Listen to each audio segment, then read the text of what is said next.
청취자 여러분 안녕하십니까? 전격시사 소현정입니다. 캄보디아에서 숨진 채 발견된 대학생에 대한 부검이 오늘 푸놈펜 소재 사원에서 실시됩니다. 이를 위해 우리 국가수, 부검이와 담당 수사관 등 7명이 현지에 도착했는데요. 캄보디아 송환자들을 둘러싼 논란은 커지고 있습니다. 과연 이들이 피해자인지 아니면 범죄자인지 홍익표 전 더불어민주당 원내대표, 김성태 전 국민의힘 원내대표와 함께 캄보디아 사태를 포함한 주요 정치 현안들 짚어보겠습니다. 이어서 캄보디아에서 어제 귀국한 김병주 민주당 재외국민안전대책단장과 현지 취재한 KBS 이윤우 기자에게 생생한 현지 실상 들어봅니다. 청취율 조사 기간입니다. 전화 받으시면 KBS 1라디오 전격시사 잘 듣고 있다는 말씀 부탁드립니다. 유튜브 댓글이나 KBS 콩 게시판 문자 샵 9730으로 의견 주시면 추첨해서 커피 쿠폰 드립니다. 샵 9730은 짧은 문자 50원, 긴 문자는 100원입니다. 전격시사는 유튜브로도 실시간 방송됩니다. 10월 20일 월요일 전격시사 출발합니다.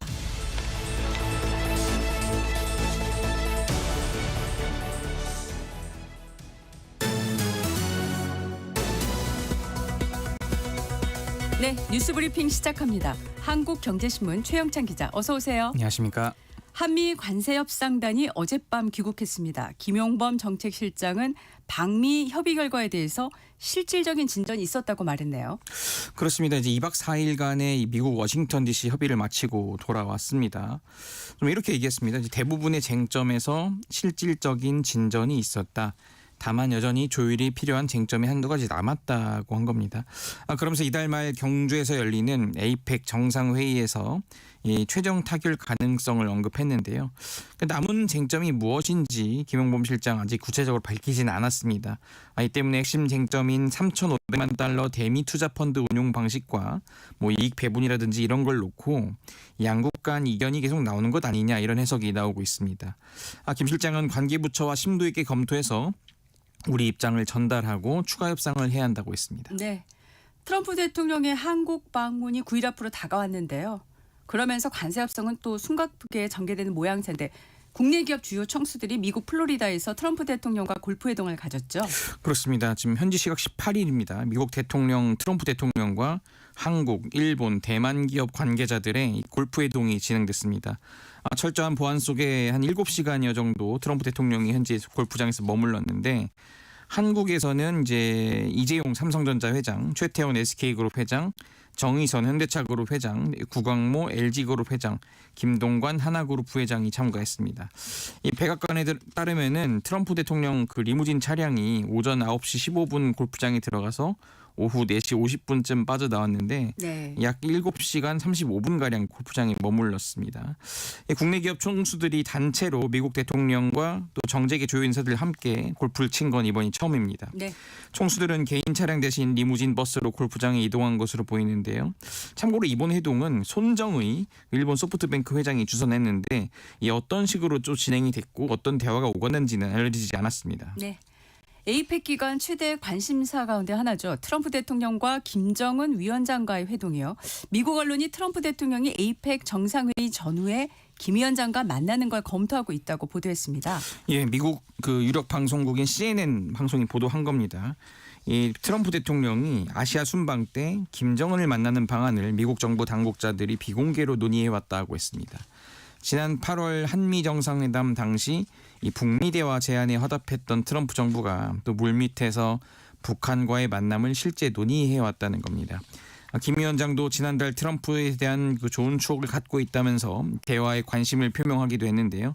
CNN은 다만 올해 초 트럼프 행정부가 북한에 접촉을 시도했지만 아무런 응답을 받지 못했고 실제 회담 진행에 필요한 진지한 계획은 전혀 세우지 않았다고 전했습니다.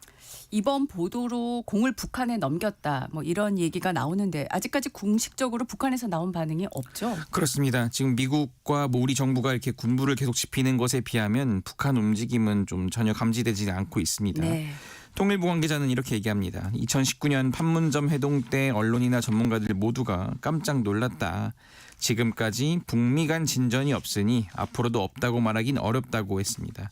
이 2019년 같은 깜짝 회동이 불가능한 건 아니지만 그때와 달리 북한이 쉽게 응할 이유가 없다고 또 전문가들은 분석을 내놓기도 합니다.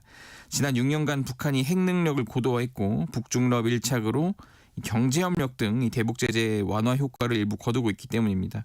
2023년 북한의 적대적 두 국가 선언으로 남북 관계가 단절되면서 이 판문점이 또 만남의 장소로 쓰이기 어려운 것 아니냐 이런 해석이 나오고 있습니다. 네. 앞서 언급한 대미 투자 규모는 3,500만 달러로 정정하겠습니다. 자, 3,500억 달러로 수정하겠습니다.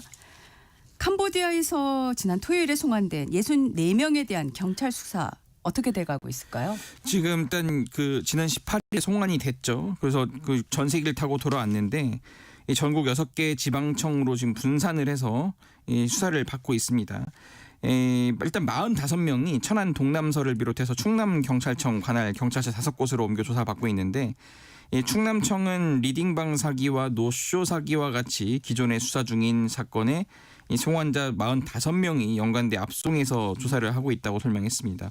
이 송환자 가운데 이 서울 서대문 경찰서가 수사하는 남성 A씨에 대해 구속영장이 신청됐다는 소식도 처음 알려졌는데요. 네. 이 체포영장 집행 이후 48시간 내에 이 구속영장 청구 여부를 결정해야 하는데 이게 사실 오늘 지금 오전 중이거든요. 네, 그렇기 네. 때문에 영장을 대거 신청할 것으로 지금 보입니다. 네. 캄보디아 범죄 조직의 강금 고문으로 숨진 한국인 대학생 박모 씨의 현재 공동 부검이 오늘 이루어지죠. 예, 지난 8월 이 숨진 채 발견된 이 대학생 박모 씨 부검이 캄보디아 푸놈펜에서 이제 진행이 됩니다. 국립과학수사연구원의 법의관 주도로 공동 부검이 이뤄질 예정인데 경찰은 부검을 통해 박 씨의 사망 원인과 범행 수법, 장기 적출 여부 등을 폭넓게 확인할 계획입니다. 이 박 씨를 캄보디아로 보낸 사람은 대포통장 모집 조직의 주범인 20대 A씨인데요. 인천에서 붙잡힌 A씨 검거 이틀 만인 어제 구속됐습니다. 네. 10.15 부동산 대책에 대한 민심 향방을 정치권과 정부가 예의주시하고 있는데 더불어민주당에서는 추가 공급 대책 필요성은 연일 언급하고 있는데 보유세 강화에 대해서는 일단 선을 긋는 분위기예요. 그렇습니다. 지금 어제 김병기 민주당 원내대표 기자간담회를 열었습니다. 연도별로 또 자치구별로 뭐 몇만 호 이런 식으로 공급 물량을 담은 정밀한 공급 대책을 발표하는 방안을 당 정책위가 여러 방안 중 하나로 검토하고 있다고 말했습니다. 이 정부가 노후청사와 국공유지 등을 활용한 연내 이 주택 공급 방안을 지난 9월 7일이죠. 97 네. 공급 대책의 후속 계획으로 예고했는데 당에서는 이 연내 방법 발표될 공급 대책을 더욱 세분화해서 제시하는 방안을 살펴보고 있다는 겁니다. 네. 김병기 원내대표 부동산 보유세와 관련해 당의 공식적인 입장은 안 나왔다. 너무 빨리 가고 있다고 말하기도 했는데요. 전현희 최고위원도 어제 기자들 앞에서 이제 섰는데 네. 부동산 보유세로 집값 폭등을 막겠다는 건 어설픈 정책이라고 지적했습니다. 예. 그런데 구윤철 부총리는 보유세 강화를 시사하는 발언을 했어요. 예, 구 부총리가 이제 G20 재무장관 회의 참석차 미국 워싱턴 DC를 방문했는데 이 귀국길 간담회에서 이렇게 얘기했습니다. 이 부동산 보유세는 부동산 정책일 수도 있고 응능 부담 원칙이 될 수도 있다고 한 건데 네. 이 응능 부담이라는 게 납세자의 부담 능력에 맞게 과세해야 한다는 이 조세 부담 원칙 중 하나입니다. 여력이 되는 고가 주택 소유자에게 더 많이 과세해야 한다는 취지로 해석이 됩니다. 구 부총리는 부동산 보유세는 낮고 양도세는 높다 보니 매물 잠김 현상이 굉장히 크다면서 이 팔 대 비용인 양도소득세가 비싸다 보니 안 팔고 그냥 다들 집을 들고 있다 이렇게 진단을 했습니다. 네. 장동혁 국민의힘 대표가 윤석열 전 대통령을 면회한 사실을 공개한 뒤에 정치권에서 후폭풍이 거세네요. 예, 장동혁 대표가 지난 17일 윤석열 전 대통령을 만나고 온 사실을 지난주 토요일 공개했습니다. 장 대표는 윤 전 대통령은 힘든 상황에서도 성경 말씀과 기도로 무장하고 계셨다. 좌파 정권으로 무너지는 자유대한민국을 위해 하나로 뭉쳐 싸우자고 했다고 했습니다. 앞서 장 대표가 이 전당대회 과정에서 자기가 이제 당선이 되면 윤 전 대통령을 접견하겠다 이렇게 이제 네. 공언을 한 바 있는데 하지만 한 차례 특별 면회 신청이 불어되자 이번에는 윤 전 대통령 사이에 이제 가림막이 있는 일반 접견 방식을 통해 10분간 접견을 한 겁니다. 이 면회 여부를 놓고 논란이 끊이지 않았던 만큼 당내 일각에서는 즉각 반발이 터져 소식도 나왔습니다. 소장파로 분류되는 김재섭 의원은 의원 단체 대화방에서 대단히 무책임하고 부적절한 처사라면서 장 대표의 해명을 촉구했습니다. 또 다른 의원들도 당내 양해를 구하지 않았다고 지적하면서 내년 지방선거에 굉장히 악영향을 줄 수 있다 이렇게 우려를 나타내기도 했습니다. 네. 더불어민주당에선 내란 선동이라며 공세를 펼치고 있죠. 네, 김병기 민주당 원내대표 장 대표를 향해서 일본 극우 세력을 빗대서 비난했습니다. 야스쿠니 신사를 참배하는 일본의 극우 세력의 망동과 다를 바 없다고 했는데요. 장 대표가 내란 수괴로 재판 중인 윤 전 대통령을 찾아가 투사인 양 치켜 세웠다는 겁니다. 그러면서 내란을 옹호하고 부추기는 분이 어떻게 공당 대표 자리를 지킬 수 있겠냐라고 되물었는데요. 정청래 대표도 SNS에 이러니 위헌정당 국민의힘을 해체시키자고 국민들이 두 주먹 불끈 쥐는 것이라고 꼬집었습니다. 네. 오늘 여기까지 듣겠습니다. 뉴스브리핑 한국경제신문 최형창 기자였습니다. 고맙습니다. 감사합니다. 전격시사 듣고 계신 지금 시각은 7시 16분입니다. 이어서 교통정보와 날씨 전해드립니다. 네, 이 시각 교통정보입니다. 월요일답게 일찍부터 출근 정체 시작이 됐습니다. 곳곳에 사고 구간 많습니다. 먼저 서해안고속도로 목포 방향 금천에서 일찍까지 밀리고요. 서서울 요금소에서 비봉까지 긴 구간에서 주춤합니다. 다시 팔탄분기점에서 화성휴게소 쪽으로 출근 차량 많아졌고요. 경부고속도로 서울 방향 기흥동탄에서 수원까지 밀립니다. 수원 부근 1, 2차로에선 사고 처리하고 있습니다. 이후 달래내에서 반포나들무까지 정체가 심해졌고요. 용인서울고속도로 서울 쪽 금토 1교에서도 사고 처리 중이라 주의하셔야겠습니다. 비록 서수지 나들목부터 사고 여파 더해지면서 정체가 극심합니다. 서울 시내는 올림픽대로 공항 쪽 성수대교 부근 1차로에도 사고가 있어서 강동대교부터 많이 밀리고요. 사고 구간 지나서는 동호대교에서 한강대교까지 밀리기 시작했습니다. KBS 교통정보센터에서 임초희였습니다.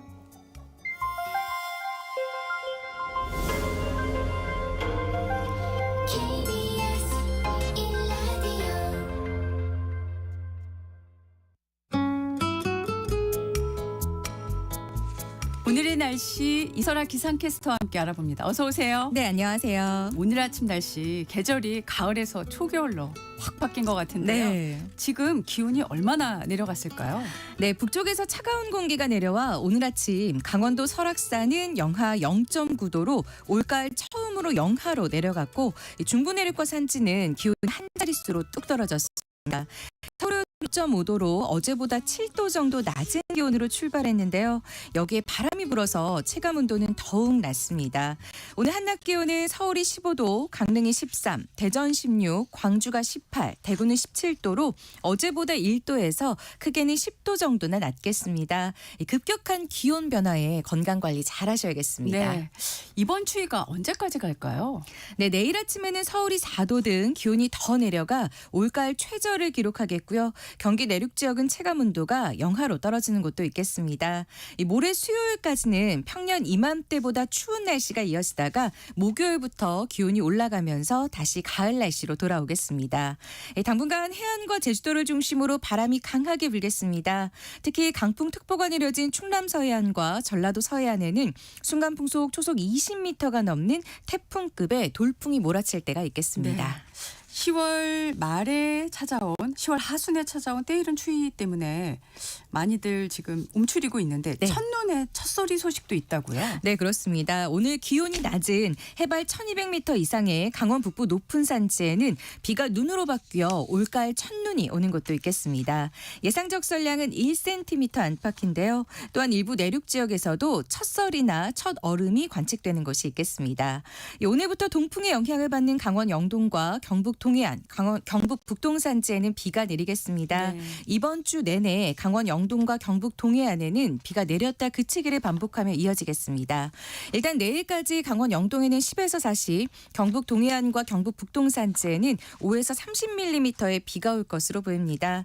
이번 주 서울을 포함한 그 밖의 지역은 별다른 비 소식 없이 가끔 구름만 많이 끼겠습니다. 네, 오늘의 날씨 이설아 기상캐스터였습니다. 고맙습니다. 네, 고맙습니다. 잠시 후 품격 토론으로 돌아옵니다.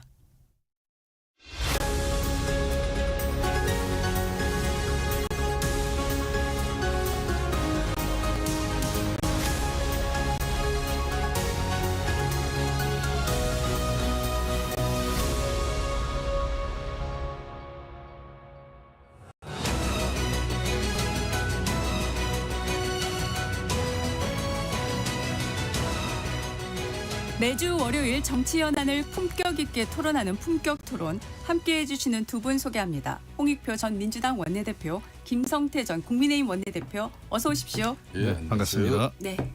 오늘은 캄보디아부터 한번 이야기를 나눠보겠습니다. 캄보디아에 구금됐던 우리 국민 64명 송환이 지난 주말에 이루어졌는데요.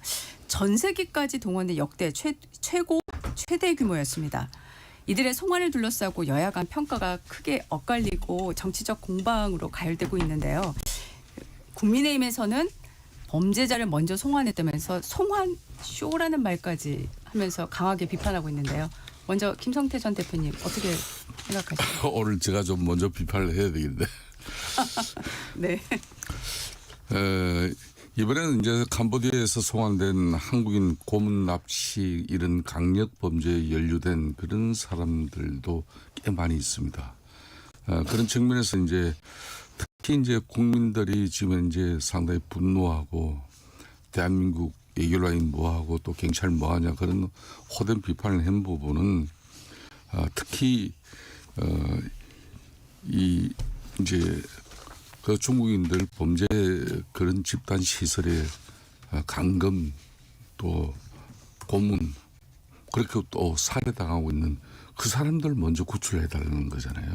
이번에 63명 같은 경우는 이미 캄보디아 이제 정부 캄보디아 경찰에 의해서 이미 범죄 혐의자들로 구금되어 있는 사람들이에요.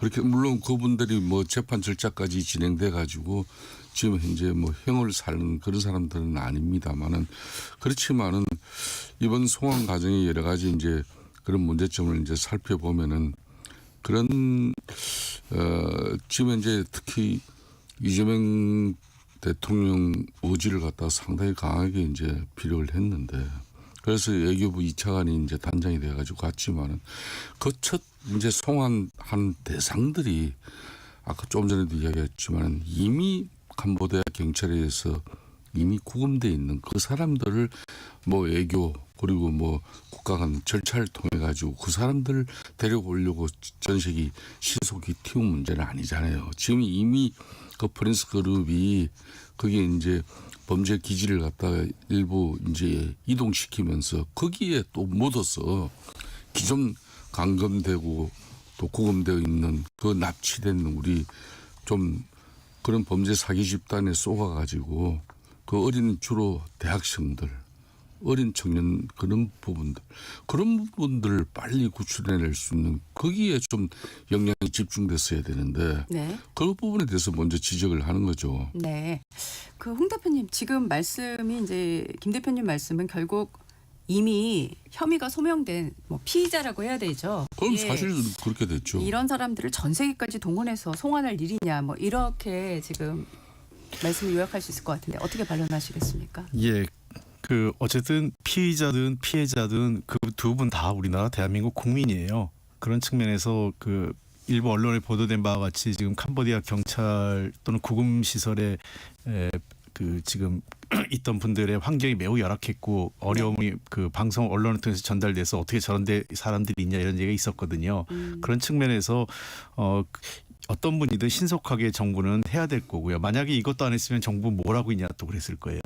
그래서 이분들의 성격은 어떠면 조사를 해봐야 되겠지만 네. 피의자 신분이면서 동시에 피해자 신분일 가능성이 높은 사람들이 많아요. 그러니까 이중적인 성격이죠. 현재 네. 다 조사를 해야 되고 네. 그런 측면에서 저는 인권에는 물론 그 죄를 짓고 그렇지 않은 사람들 또 죄를 안 지은 사람들을 먼저 송환하는 게 더 좋았겠지만 그런 거 관계없이 가능한 사람부터 먼저 구출하는 게 1차적이라고 보고요. 네. 이게 의미가 없다고 보는 게 저는 이분들의 조사를 통해서 좀 더 범죄 카르텔의 근원에 접근이 좀 더 용이할 것으로 보입니다. 네. 그러니까 국내 조직이라든지 또는 뭐 현장에서의 어떤 그 이 범죄 피의자 조직과 그 연계돼 있는 또 다른 그 여러 관련 단체들이나 또는 그 범죄인들의 접근 방식 그리고 현재 사람들이 그 구금돼 있는 시설이나 이런 것들에 대한 위치 파악 등등 이런 부분들에 대해서 하기 때문에 이것이 그저 실효성이 없다 이렇게 비판하기엔 좀 문제가 있는 것 같고요. 그리고 이 문제 정부의 입장을 좀 감안해야 되는 게 저는 누차 얘기했지만 캄보디아 내 지금 그 피의자들의 구출과 송환과 관련된 내용들은 비공개를 하는 것이 맞습니다. 그래서 1차적으로 해야 되는 게 국정원과 경찰 조직이 같이 움직여서 해야 되는 거거든요. 이걸 뭐 실시간 방송으로 했을 때 하나도 좋을 게 없어요. 현실적으로. 그런 측면에서 저는 이 현재 대한민국 정부가 어떠한 방식으로 피해자들에 대한 지금 구금돼 있는 사람들에 대한 접근, 그다음에 그분들의 구출 방식을 어떻게 하려고 하고 있는지에 대해서 저도 궁금합니다만 조금은 좀 기다려주고 전체적으로 이러한 일련의 작전이나 계획이 마무리된 다음에 정부의 그 조치에 대한 평가는 그때 하면 더 적절하지 않을까. 지금 실시간 방송처럼 중계하고 정부가 뭘 하고 있다 공개하면 그것이 다 노출됐을 때 과연 가능하냐. 그리고 이미 캄보디아하고 그러다 보니까 불필요하게 한국과 캄보디아 간의 외교적 마찰까지 지금 노출되고 있어요. 외교적 마찰까지요. 예, 네. 예컨대 네네. 뭐 군대 투입 얘기라든지 부적절하게 그게 이제 태국 언론까지 보도가 됐거든요. 그리고 일부 언론을 통해서 한국과 태국 정상 간의 뭐 그 캄보디아 문제에 대한 공조 얘기 나오는데 그게 역사적 배경을 전혀 모르고 하는 얘기예요. 한일 관계만큼 나쁜 게 한국과 태국 관계, 캄보디아와 태국 관계예요. 네네. 예, 그러니까 태국을 통해서 캄보디아 문제 어떻게 하겠다 이런 얘기가 나오면 캄보디아 국민들의 굉장히 감정적, 민족적 감정을 건드리는 문제가 생기거든요. 그래서 이런 동남아 지역의 복잡한 역사적인 맥락, 정치적 관계 등을 다 고려해서 접근해야 되는 문제가 있다는 걸 좀 말씀드리고 싶습니다. 네, 홍 대표님이 많은 말씀을 해주셔서 조금 질문을 좁혀가지고 해보겠습니다. 일단 지금까지 송환된 분들이 이제 이중적 위치에 있다. 피의자이면서 피해자일 수 있는 가능성. 예. 이거는 이제 수사를 통해서 계속 이제 드러나야 되는 상황이고 일단 이분들이 체포영장 시한 때문에 오늘 오전 중에는 어떤 구체적인 결과치들이 이제 숫자로는 일단 나오긴 하겠습니다만은 일단 지금 현재 상황에서 아직까지 구출된 피해자가 있다는 소식이 이 당국 차원에서 이제 나오고 있는 건 아니지 않습니까? 예. 그런데 이제 민간 차원에서 구출 이제 도와달라는 제보를 받고 저희 KBS 기자도 동행 취재해가지고 같이 귀국을 했고요. 또 어제 민주당의 재외국민안전대책단의 현장을 갔었는데 김병주 의원이 지금 청년 3명을 구출했다는 인터뷰를 했습니다. 자, 이런 어떤 그 민간 차원의 구출이라든가 이런 부분들이 지금 벌어지고 있는 이유가 뭘지 이거에 대해서는 어떻게 생각을 하고 계십니까? 바로 그 문제예요. 네. 지금 이제 피해 국민 구출이 본질적인 목표보다 범죄자 송환에 그게 지금 이제 전식이 뛰어가지고 그 사람들 태우고 그 사람을 인천공항에 이렇게 줄줄이 연행해가지고 뭐 수갑채가지고 이렇게 충청권 경찰서에 이렇게 네. 송치하는 그 그림이 본질이 아니잖아요. 본질 같은 경우는 지금 이제 그런 불법 범죄 집단에 납치 감금돼 가지고 그리고 생명을 위협받는 그 사람들의 대한민국 국민으로서 안전을 지켜주는 일.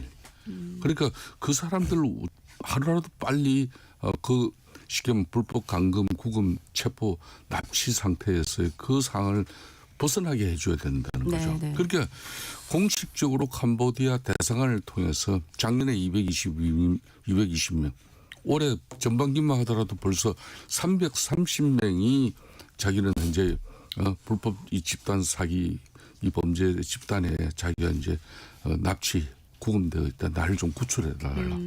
그리고 KBS 저도 어제 기자를 봤습니다. 네네. 기사를. 그리고 대상을 찾아가가지고 네. 날 좀 살려달라. 안 되면 나 주차장에라도 좀 들어가 있게 달라. 새벽 6시에 가니까 8시에 오라 그러고. 예? 그래서 사정사정해서 제발 대사관 안에 주차장으로도 있게 그것도 박철하게 한 사람들이에요. 애교난이.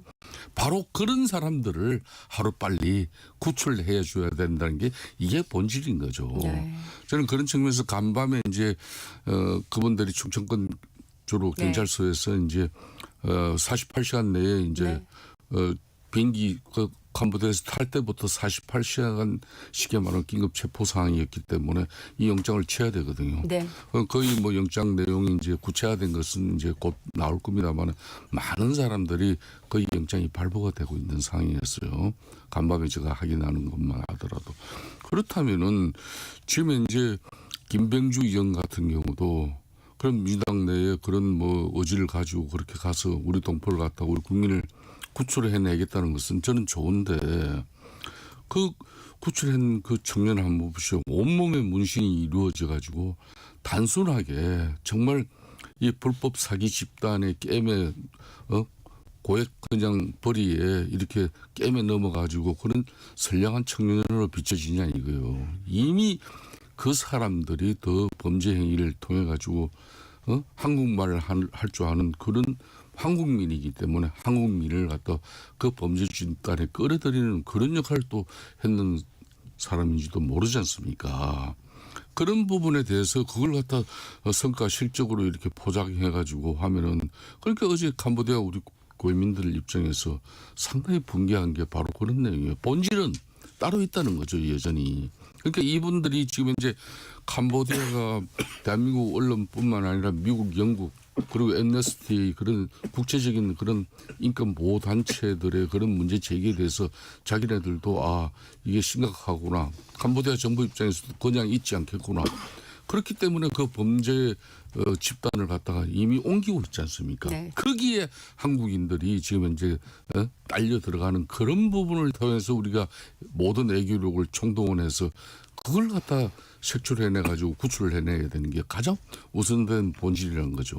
그러면 이렇게 질문을 해보겠습니다. 지금 이제 저희 KBS를 비롯해서 그 여러 언론들에서 지금 캄보디아 대사관의 어떤 대응 문제에 대한 거를 지적을 하고 있습니다. 지금 이 일종의 뭐 문전박대라는 표현들을 지금 쓰고 있는데 왜 우리 국민을 구출하는데 대사관에서 이렇게 소극적으로 대응을 하느냐라는 지적이 있는데요.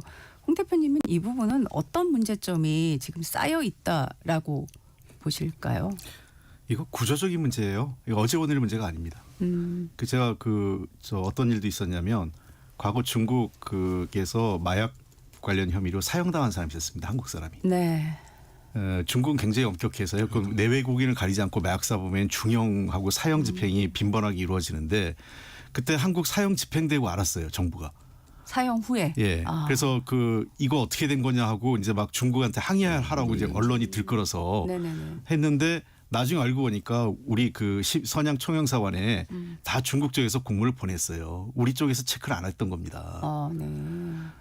저는 이게 외교부 영사 라인의 문제가 어제 오늘의 문제가 아니라고 생각해요. 비일비재예요. 외국에서 피해 입고 어려움을 겪어서 대사관에 전화하면 현지 경찰이나 그쪽에 연락하라고 그냥 안내하듯이 교환수 전화번호 교환수 역할처럼 역할을 하는 게 빈번해서 계속 이 지적을 해도 해소가 잘 안 돼요. 이 얘기하면 외교부는 인력 부족 얘기하고 예산 얘기하고 이런 얘기한단 말이에요.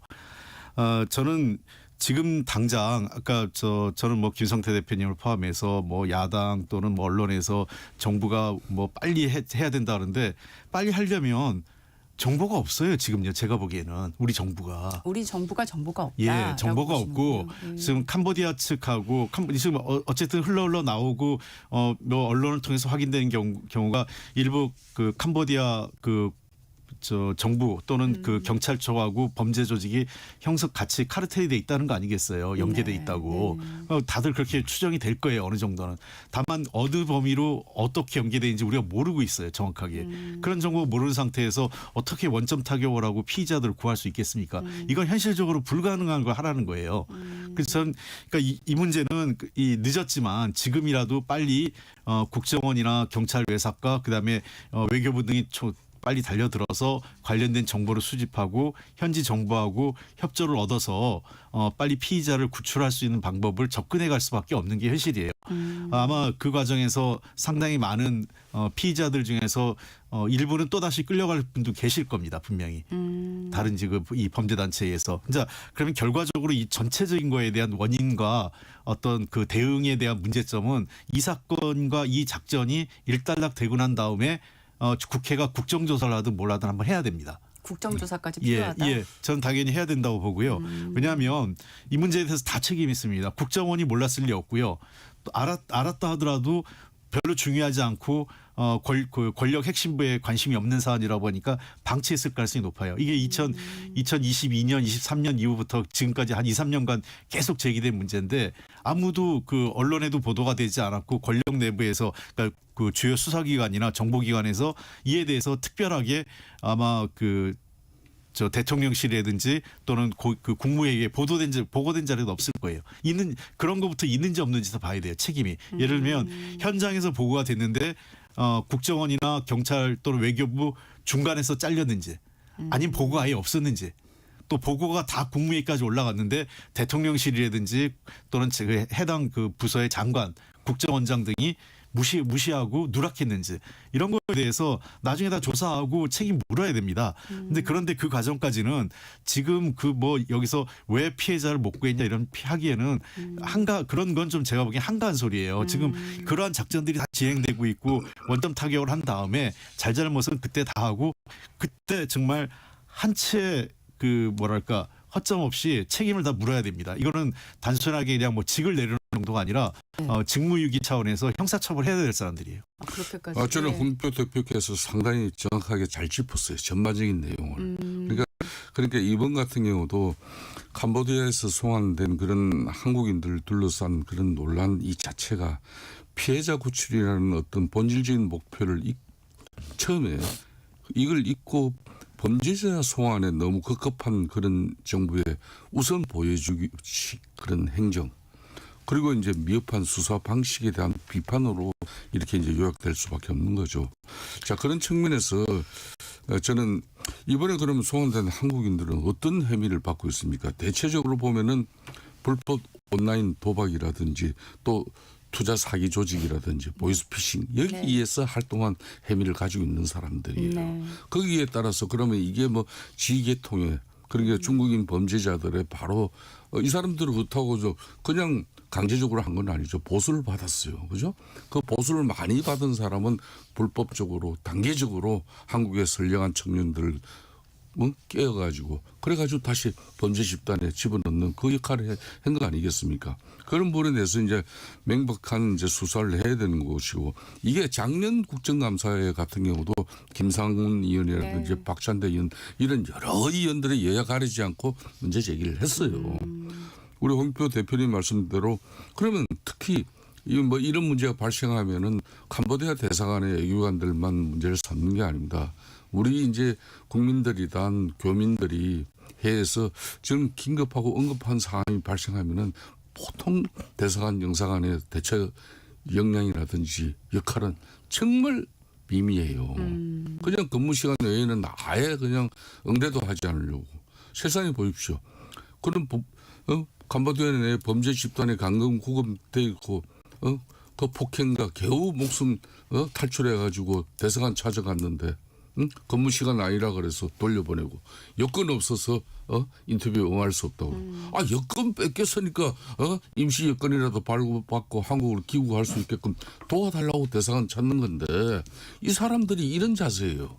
이 부분에 대해서는 이 외교부 관련자 반드시 이런 몇 년 전부터 이런 문제는 이미 캄보디아 뿐만 아니라 동남아에서 범죄 집단을 통해서 발생할 것이다. 문제 제기 많이 했어요. 그럼에도 소극적으로 이런 식으로 대응한 매뉴얼을 가지고 있었다는 것은 이거는 강력하게 이거는 문책을 해야 될 문제고 경찰도 관련한 애사 쪽에서 이 충분한 책임이 있습니다. 국정원 역시 마찬가지예요. 저는 그런 측면에서 외교관을 갖다가 그 외교관 한 사람 내보내려면 얼마나 많은 국민의 헬스를 가지고 외교관의 지위를 갖다 우리가 뒷받침해 줍니까? 그러면 우리 국가와 국민을 위해서 밤낮을 가리지 않고 역할을 해줘야 되는 거예요. 저는 그런 측면에서 향후 정부가 해야 될 부분은 이 투명하고 이제 효율적인 그런 수사를 통해서 이걸 진실을 밝혀내고 그러면 우리가 이제 캄보디아 정부 입장에서도 그런 중국 범죄 집단하고 상당히 유착 관계다 뭐다 해가지고 수사가 어렵다 그러면 우리 정부적인 차원에서 캄보디아 정부를 압박할 수 있는 그런 수단들이 꽤 있습니다. 당장 정치권에서 이야기하는 ODA 이런 지원금 문제도 있지만 그리고 2006년도부터 한국과 캄보디아 같은 경우는 고용 허가제 MOU가 체결됐어요. 지금 동남아 국가들이 제일 관심사항이 높은 것은 대한민국의 자국의 쉽게 말하면 근로자들이 대한민국의 고용 허가제로 취업 허가를 받아가지고 한국에 들어온 거예요. 그 고용 허가자 취업 커트를 늘려달라는 게 가장 큰 이 사람들의 바람입니다. 국가 간 대통령과 그 국가 정상을 만나도 항상 이 문제는 들어갑니다. 그런 측면에서 2006년 MOU 체결하고 지금 했는데 캄보디아 근로자들이 매년 10,000명 이상 들어옵니다. 지금 한국에도 캄보디아 근로자들이 한 5만 명에서 7만 명이 여기 일을 하고 있어요. 이 사람들은 자국 캄보디아 근로소득보다 무려 6배, 7배 그 정도 많은 벌이를 하고 있어요. 자, 그런 측면에서 니네들 이렇게 중국 범죄 집단으로부터 우리 한국민들이 보호받지 못하고 있는 이 상황에 대한 수사가 미비하고 소홀하면은 우리도 당신네들 그런 송출 인력에 대해서 적극적인 검토를 하겠다. 이 말 한마디만 던져도 금방 자세 달라집니다. 이런 걸 가지고 네. 이제 우리는 캄보디아 정부가 한국인 근로자들이 중국 범죄 집단에서 이렇게 설상 그거 알아요. 그럼 그렇다면 제가 이제 마지막 방법 하나는 네네. 이번에 실질적으로 구출 많이 하는 사람은 거기 선교사 이런 분들이잖아요. 두 번째가 한인 식당입니다. 이 사람들이 그 범죄 집단으로 탈출을 하면 제일 먼저 대사관 가지면 대사관 못 보면 한인 식당에 가서 나 좀 잠깐 숨겨주세요. 그리고 대사관에 연락해 주세요. 핸드폰이 있습니까? 여건이 뭐가 있습니까? 그죠? 그러니까 이 한인 식당 이런 부분을 적극적으로 우리 정부에서 활용해 가지고 거기에 범죄 집단으로부터 구금돼 있고 납치돼 있던 사람들이 탈출을 해가지고 이렇게 살려달라 그랬을 때 이 사람들에게 인센티브 제도를 투입한다든지 우리 한국 대사, 한국 영사경찰 쪽으로 그런 그 시스템이 정착되어 있기 때문에 훨씬 많이 구출해낼 수가 있는 거예요. 알겠습니다. 이런 구체적인 방안 가지고 접근해 줘야죠. 네, 지금 이제 김성태 대표님이 언급을 하신 그 ODA라든가요, 그다음에 고용 허가제라든가 이 한국과 캄보디아의 외교 관계에서 쓸 수 있는 카드를 많이 있어요. 적극적으로 이제 검토하자는 얘기신데 어떻게 생각하십니까? 뭐 정부에서 고려하지 않을까 생각을 합니다. 필요하다고 보십니까? 근데 이제 네. 그 이런 문제들이 노출되지 않았으면 좋겠어요. 노출되면 네, 안 왜냐하면 되겠다. 이런 네. 그 민간 범죄의 상황을 놓고 국가가 정한 ODA를 할지 말지를 이렇게 거래한다는 거죠. 거는 네. 이게 좀 안 맞아요. 그러니까 이 대놓고. 그러니까 외교 당국자들끼리 그 얘기를 할 수 있죠. 이러면 우리 그 ODA 정상적으로 집행이 어렵다 하면서 취소하는 게 아니라 절차를 까다롭게 하거나 심사를 어렵게 해서 속도를 조절하는 방식으로 하는 거지 이거를 취소하고 이런 방식은 아니에요. 그리고 아까 뭐 여러 가지 말씀을 하셨지만 실제로 캄보디아에 대한 레버리지에 우리가 중국보다 힘이 없습니다. 우리가 왜 중국보다 힘이 중국이 없는 건가? 캄보디아하고 어마어마한 투자나 이런 걸 하고 있어요. 그러니까 그 제일 큰 동남아 지역에서요, 캄보디아, 미얀마 이런 지역이 다 중국이 큰 손이에요. 특히 캄보디아 같은 경우는 역사적으로 보면 이 과거 베트남하고 캄보디아 전쟁도 있었어요. 네. 그때 소위 그 캄보디아 정권을 지지한 게 중국이었어요. 네. 사실 중국하고 베트남이 전쟁을 한 것도 캄보디아 문제 때문이었어요. 그러니까 베트남 정부는 소련과 가까웠고 캄보디아 정부가 중국과 가까운데 포노펜 정권을 그 베트남 정권이 침공을 하니까 그거에 대한 대응으로 중국이 월남 네. 그 베트남하고 전쟁을 하는 역사적 배경이 있거든요. 그렇기 때문에 이 제가 그 누누이 얘기하는데 이 동남아 문제를 접근할 때 그냥 동남아라고 우리는 카테고리 지으면 안 됩니다. 네. 베트남, 태국, 그다음에 캄보디아, 미얀마 등등 다 역사적인 맥락과 복잡한 정치적, 민족적 관계가 있어요. 그걸 세심하게 그 판단을 하고 뛰어들어야지 네. 동남아라고 해서 그냥 다 비슷하다고 생각하면 절대 같은 사회주의 국가라도 역사적 배경과 외교적 그 관계가 다 다릅니다. 네, 마지막으로 지금 군사적 조치까지 언급하는 목소리가 있습니다. 그거는 말이 안 됩니다. 그러니까 왜 그러냐면 네. 제가 이 얘기를 한번 할게요. 전 세계 초강대국이란 미국차도요. 그 중남미 마약 카르텔을 잡을 때 미국 군인이 투입되지 않습니다. 그러니까 FBI하고 CIA 정보를 바탕으로 FBI하고 마약 수사 당국이 현지 경찰과 함께 들어가요. 지금도 멕시코에 그렇게 들어가고 그 범인을 잡아오고 합니다. 군대를 보낸다는 거는요. 해당국의 동의 없으면 그건 전쟁입니다. 그리고 두 번째 어느 나라가 민간 범죄를 하는데 타국의 군대를 들여오는 나라가 어디 있겠습니까? 만약에 우리나라에서 야쿠자 문제나 일본인 피해가 있다고 일본 자위대를 받겠습니까? 아니면 중국 인민해방군을 받겠습니까? 심지어 미국 군대가 들어와 있는 것도 우리가 사실 뭐 대한민국이 자주적 그 독립을 하기 위해서 가장 좋은 것은 외국 군대가 없는 게 제일 좋죠. 다만 미군이 있는 것은 한반도 평화에 우리가 보기엔 이익이 있다고 해서 동의하는 거지.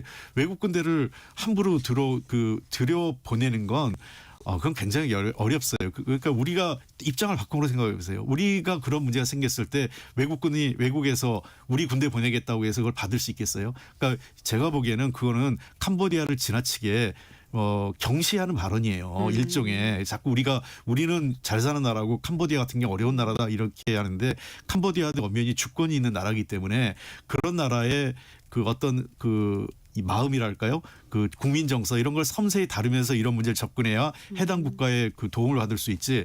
아까 태국하고 그런 얘기하면서 벌써 한번 이 태국 총리가 공개적으로 그 발언을 했어요.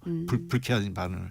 그리고 군대 파견에 대해서도 난리가 났어요. 그 태국 언론에 그 보도가 되면서. 그러니까 이런 문제는 하나도 우리 정부가 태국 그 캄보디아 당국의 협조를 얻어서 이 문제를 해결할 수밖에 없어요. 주권이 그 나라에 있는데, 근데 그런 방식은 도움이 안 됩니다. 그러니까 짧게 이제 부탁드립니다. 전에는 이연의 이제 5대의 문제 그리고 군사적 조치를 통해서라도 캄보디아 정부를 압박해서 이제 결국은 우리 선량한 그런 피해 국민들을 빨리 구출해내자는 그런 적극적인 의지를 의지입니다. 표정하자는 의지지만은 그 방식도 네. 애교가 안에 또 네. 딴 사람도 아니고 집권당의 의원이잖아요. 네네. 또 최고위원인데 네네. 그런 측면에서 정치적으로 불필요한 논란을 만들 필요는 없는 거죠. 네. 김병주 의원 같은 경우도 이제 민당에 물론 이제 뭡니까? 재외국민안전대책단장. 안전대책단장으로 나름 본인의 역할을 하려고 최선을 다한 부분은 뭐 인정을 하겠습니다만은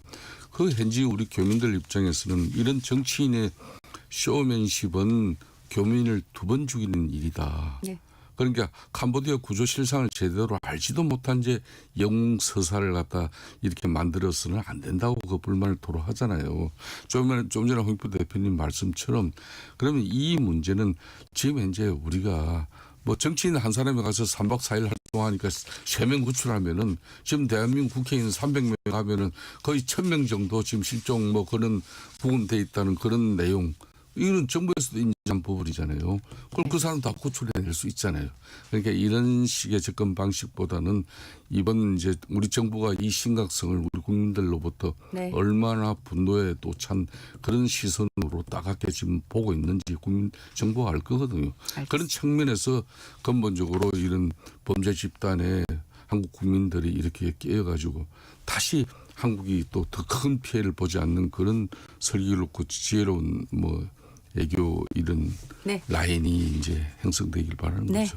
저 오늘 이제 법사위 국감이 있는데 지금 국민의힘 소속 법제사법위원들이 다수당 독주와 상임위원장 권한 남용을 방지하기 위한 추미애 방지법 그리고 핵심 증인 채택 봉쇄를 근절하는 김현지 방지법을 발의하겠다고 밝혔습니다. 나경원 의원이 어제 기자간담회에서 밝혔는데요. 홍 대표님 어떻게 보셨습니까? 글쎄 그냥 정치적 행위죠. 이거 아무 의미 없습니다. 이 법안이 통과될 리도 없고 그다음에 그 다수당의 횡포를 방지한다. 이거는 국회법에서 국회 차원에서 원내대표들 간에 논의하거나 국회의장과 해야 될 문제지 법사위가 네. 해야 될 문제는 아니라고 보고요. 네. 제가 보기에 일종의 나경원 의원의 정치적 쇼라 이렇게 보입니다. 김성태 의원님 짧게 말씀. 그렇게 지금 이제 나경원 입장에서는 이제 뭐 추미애 법사위원장의 독단과 전행이 이런 거는 국회법을 위배한 그런 행위들도 많이 있거든요. 그런 측면에서 이제 문제 제기를 국민들에게 이제 제대로 환기시키면서 하는 것이고 또 아울러서 이제 김현지 방지법 같은 경우도 대통령실에 이재명 대통령의 핵심 그런 스텝 참모면은 그리고 이 국정 1년에 한 번 하는 국정감사장에 이렇게 그냥 회피하고 또 그 회피 수단으로 대통령실 인사까지도 이렇게 남용해버리면은 국민들은 알 권리를 누가 이제 대변해 주냐 그런 차원에서 김현지 방지법을 만드는 부분인데 뭐 홍익표 대표님 말씀대로 국회 지금 절대성이 민주당 중심이기 때문에 네. 이걸 가지고 여야 간의 합의해서 법안으로 성안되고 또 이게 본회의장에서 가결되기까지는 넘어야 될 산이 너무도 많죠. 그렇지만은 그런 의지를 국민들에게 밝힌 정도입니다. 네. 오늘 그 법사위 감사가 이제 법원 감사가 많은데 거기 이제 춘천지방법원이 들어가 있어요. 그래서 국민의힘 나경원 의원의 배우자인 김재우 춘천지방법원장이 출석 예정이라서 어제 일부 언론에서 법사위 국감을 나경원 의원이 회피했다는 보도가 있었는데 즉각 나 의원이 오보다 반박을 했고 본인이 신상 발언을 제일 먼저 신청했다라고 했습니다. 이게 자꾸 이제 이 논란이 계속 되는 이유 중에 하나가 이제 이해 충돌 논란과 관련된 부분들이 국감장에서 계속 언급이 되고 있는데요. 어떻게 보십니까? 만일 이게 김재우 이제 춘천지방법원장 같은 경우도 지방법원장이기 때문에 이제 법원 이제 국정감사에 이제 피감 기관의 이제 정인이죠. 대상 참석 대상이지만은 뭐 이 김재우 이제 춘천지방법원장에 대해서 이제 국정감사 위원들이 뭐 질의하고 또 따질 문제가 있다 그러면 그때 이해 충돌적인 측면에서는 나경원 의원이 잠깐 이석을 하고 빠져 있어도 되는 문제예요. 그렇게 처리하는 거죠 보통. 그렇기 때문에 이걸 정치적으로 나경원 의원의 신랑이 갖다 춘천지방법원장인데 이 김재우 춘천지방법원장이 그런 이해관계 때문에 국감에 자기가 이제 국감을 회피했다 이런 식으로 보도는 맞지 않다 이런 걸 이번에 이제 오늘 법사위가 열리면은 네. 그런 게 이제 신상 발언을 통해 가지고 그 실체적 내용을 이제 제대로 알려내겠다 그런 게 나경원 의원의 입장이죠. 네, 홍 대표님 어떻게 보십니까? 이거는 저 처음부터 이제 민주당에서 문제 제기를 했잖아요. 우리 그 국회 그 이해충돌 방지를 위한 심의가 굉장히 까다롭습니다. 근데 주로 재산이나 그 어떤 경제적 관계에 치중돼 있어요. 근데 이런 이 지위와 관련된 문제에서 사실은 이거는 엄격히 해야 됩니다. 즉 이 법사위에 가는데 배우자가 검찰에 있거나 법원에 있다고 하면 사실은 그 해당 기관 감사원도 마찬가지죠. 그 이런 것들은 제외하는 게 맞습니다. 그러니까 이번 기회에 국회에서도 제도를 바꿔야 돼요. 그러니까 실제로 저 같은 경우는 그런 경우가 있었어요. 제가 그 배우자가 민간 기업을 하나 조그맣게 하고 있는데 그러다 보니까 기재위 갔더니 안 된다고 해서 그 결국 상임위 바꿨어요. 그 제도와 관련돼서 그런 측면에서 그런 제도적으로 엄격 그런 주식이나 또는 뭐 그 경제적 관계에 대해서 엄격한 만큼 더 엄격하게 다뤄야 될 게 이런 지위와 관련된 거죠. 그런데 자기 배우자가 정부 부처에 있는데 해당 부처의 심사 그 상임위원으로 간다.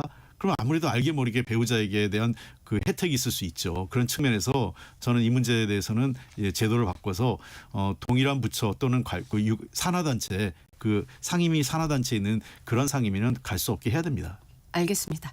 다음 질문을 해보겠습니다. 국민의힘 장동혁 대표가 윤석열 전 대통령을 면회를 했고 이 사실을 공개를 했어요. 장 대표가 당대표 후보 시절부터 면회하겠다고 얘기는 해왔는데 왜 이 시점에 면회를 갖고 왜 공개했을까요? 김 대표님.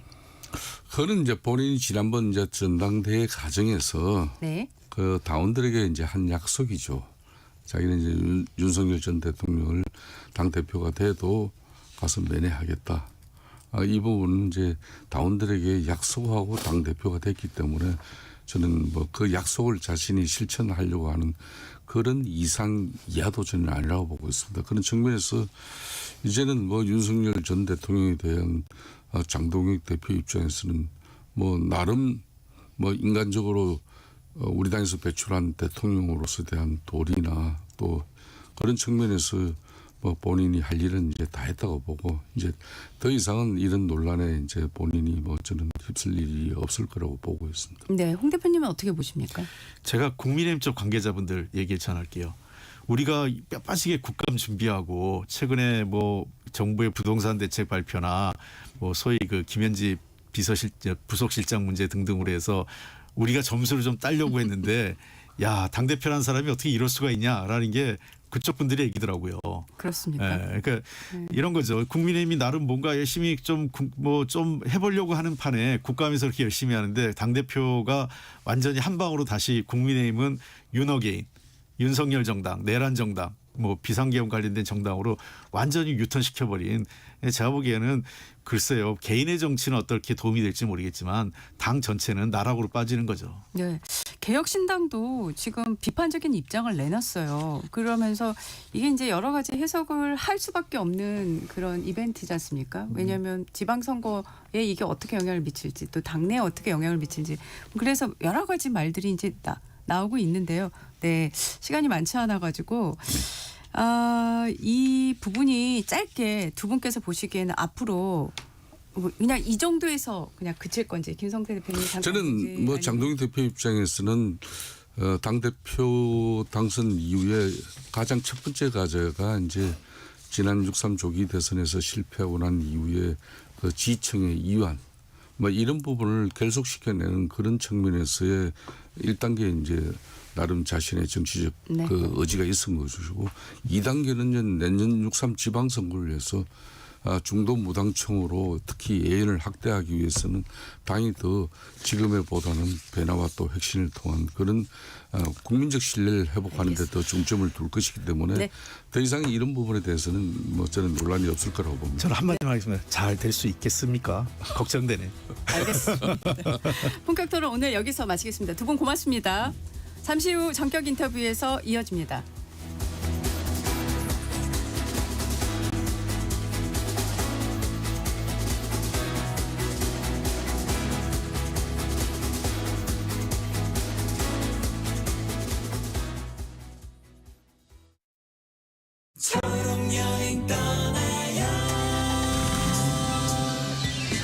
안녕하세요. 가요광장의 텐디 이은지입니다. 오늘은 진우님의 사연을 만나볼게요. 얼마 전 아내와 함께 여행을 다녀왔습니다. 여행을 좋아하지만 유류비 때문에 걱정이 많았는데요. 장애인 편의차량 지원 프로그램에서 전기차를 이용했더니 여행의 무게가 가벼워졌습니다. 그렇게 떠난 10월의 단풍 여행. 노랗게 물든 풍경 속에서 우리 부부는 처음으로 느긋한 여유를 만끽할 수 있었네요. 우리 함께 떠나봐요. 어디라도 좋아 좋아. 자 출발해요.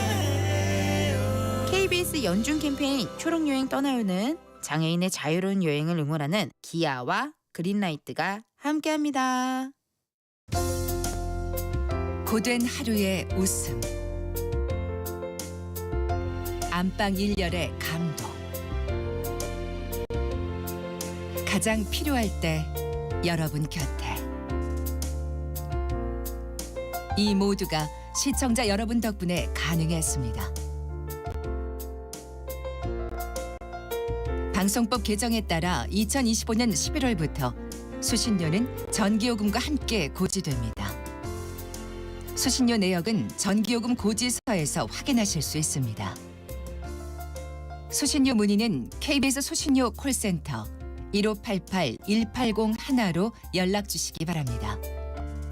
KBS는 언제나 여러분의 소중한 일상과 함께합니다. 수신료의 가치를 실현합니다. 여러분의 KBS.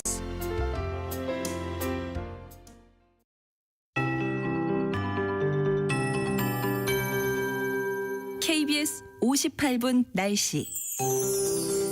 오늘 날씨의 중점 사항은 기온 하강 그리고 강풍이 되겠습니다. 아침 기온이 어제보다 5에서 10도 큰 폭으로 떨어졌습니다. 서울이 현재 5.5도에 머물러 있는데요.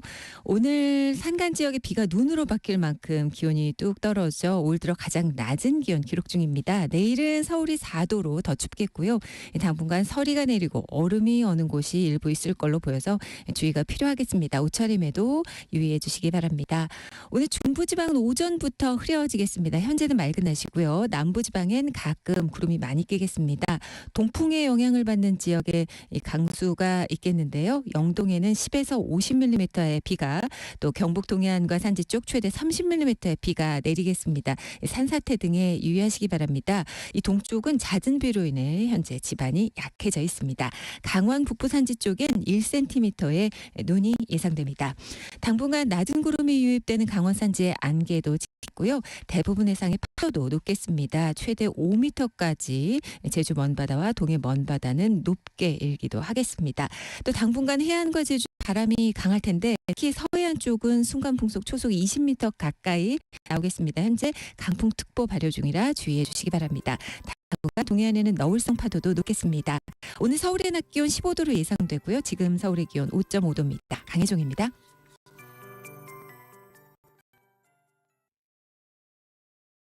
정성을 다하는 국민의 방송 KBS가 8시를 알려드립니다.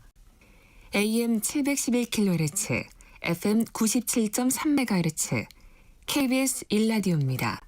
HLKA.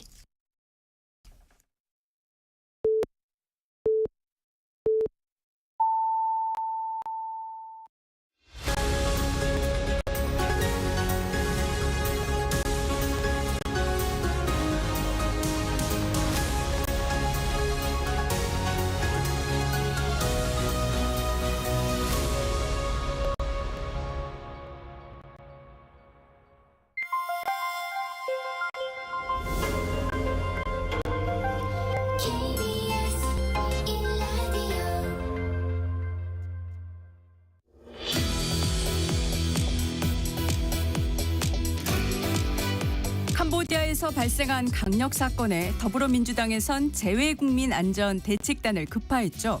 단장을 맡으신 김병주 최고위원 연결돼 있습니다. 의원님 나와 계시죠? 네, 안녕하세요. 김병주입니다. 네, 급하게 캄보디아에 가셔서 현장을 직접 보셨는데 캄보디아 급파 목적 어느 정도나 달성했다고 자평하십니까?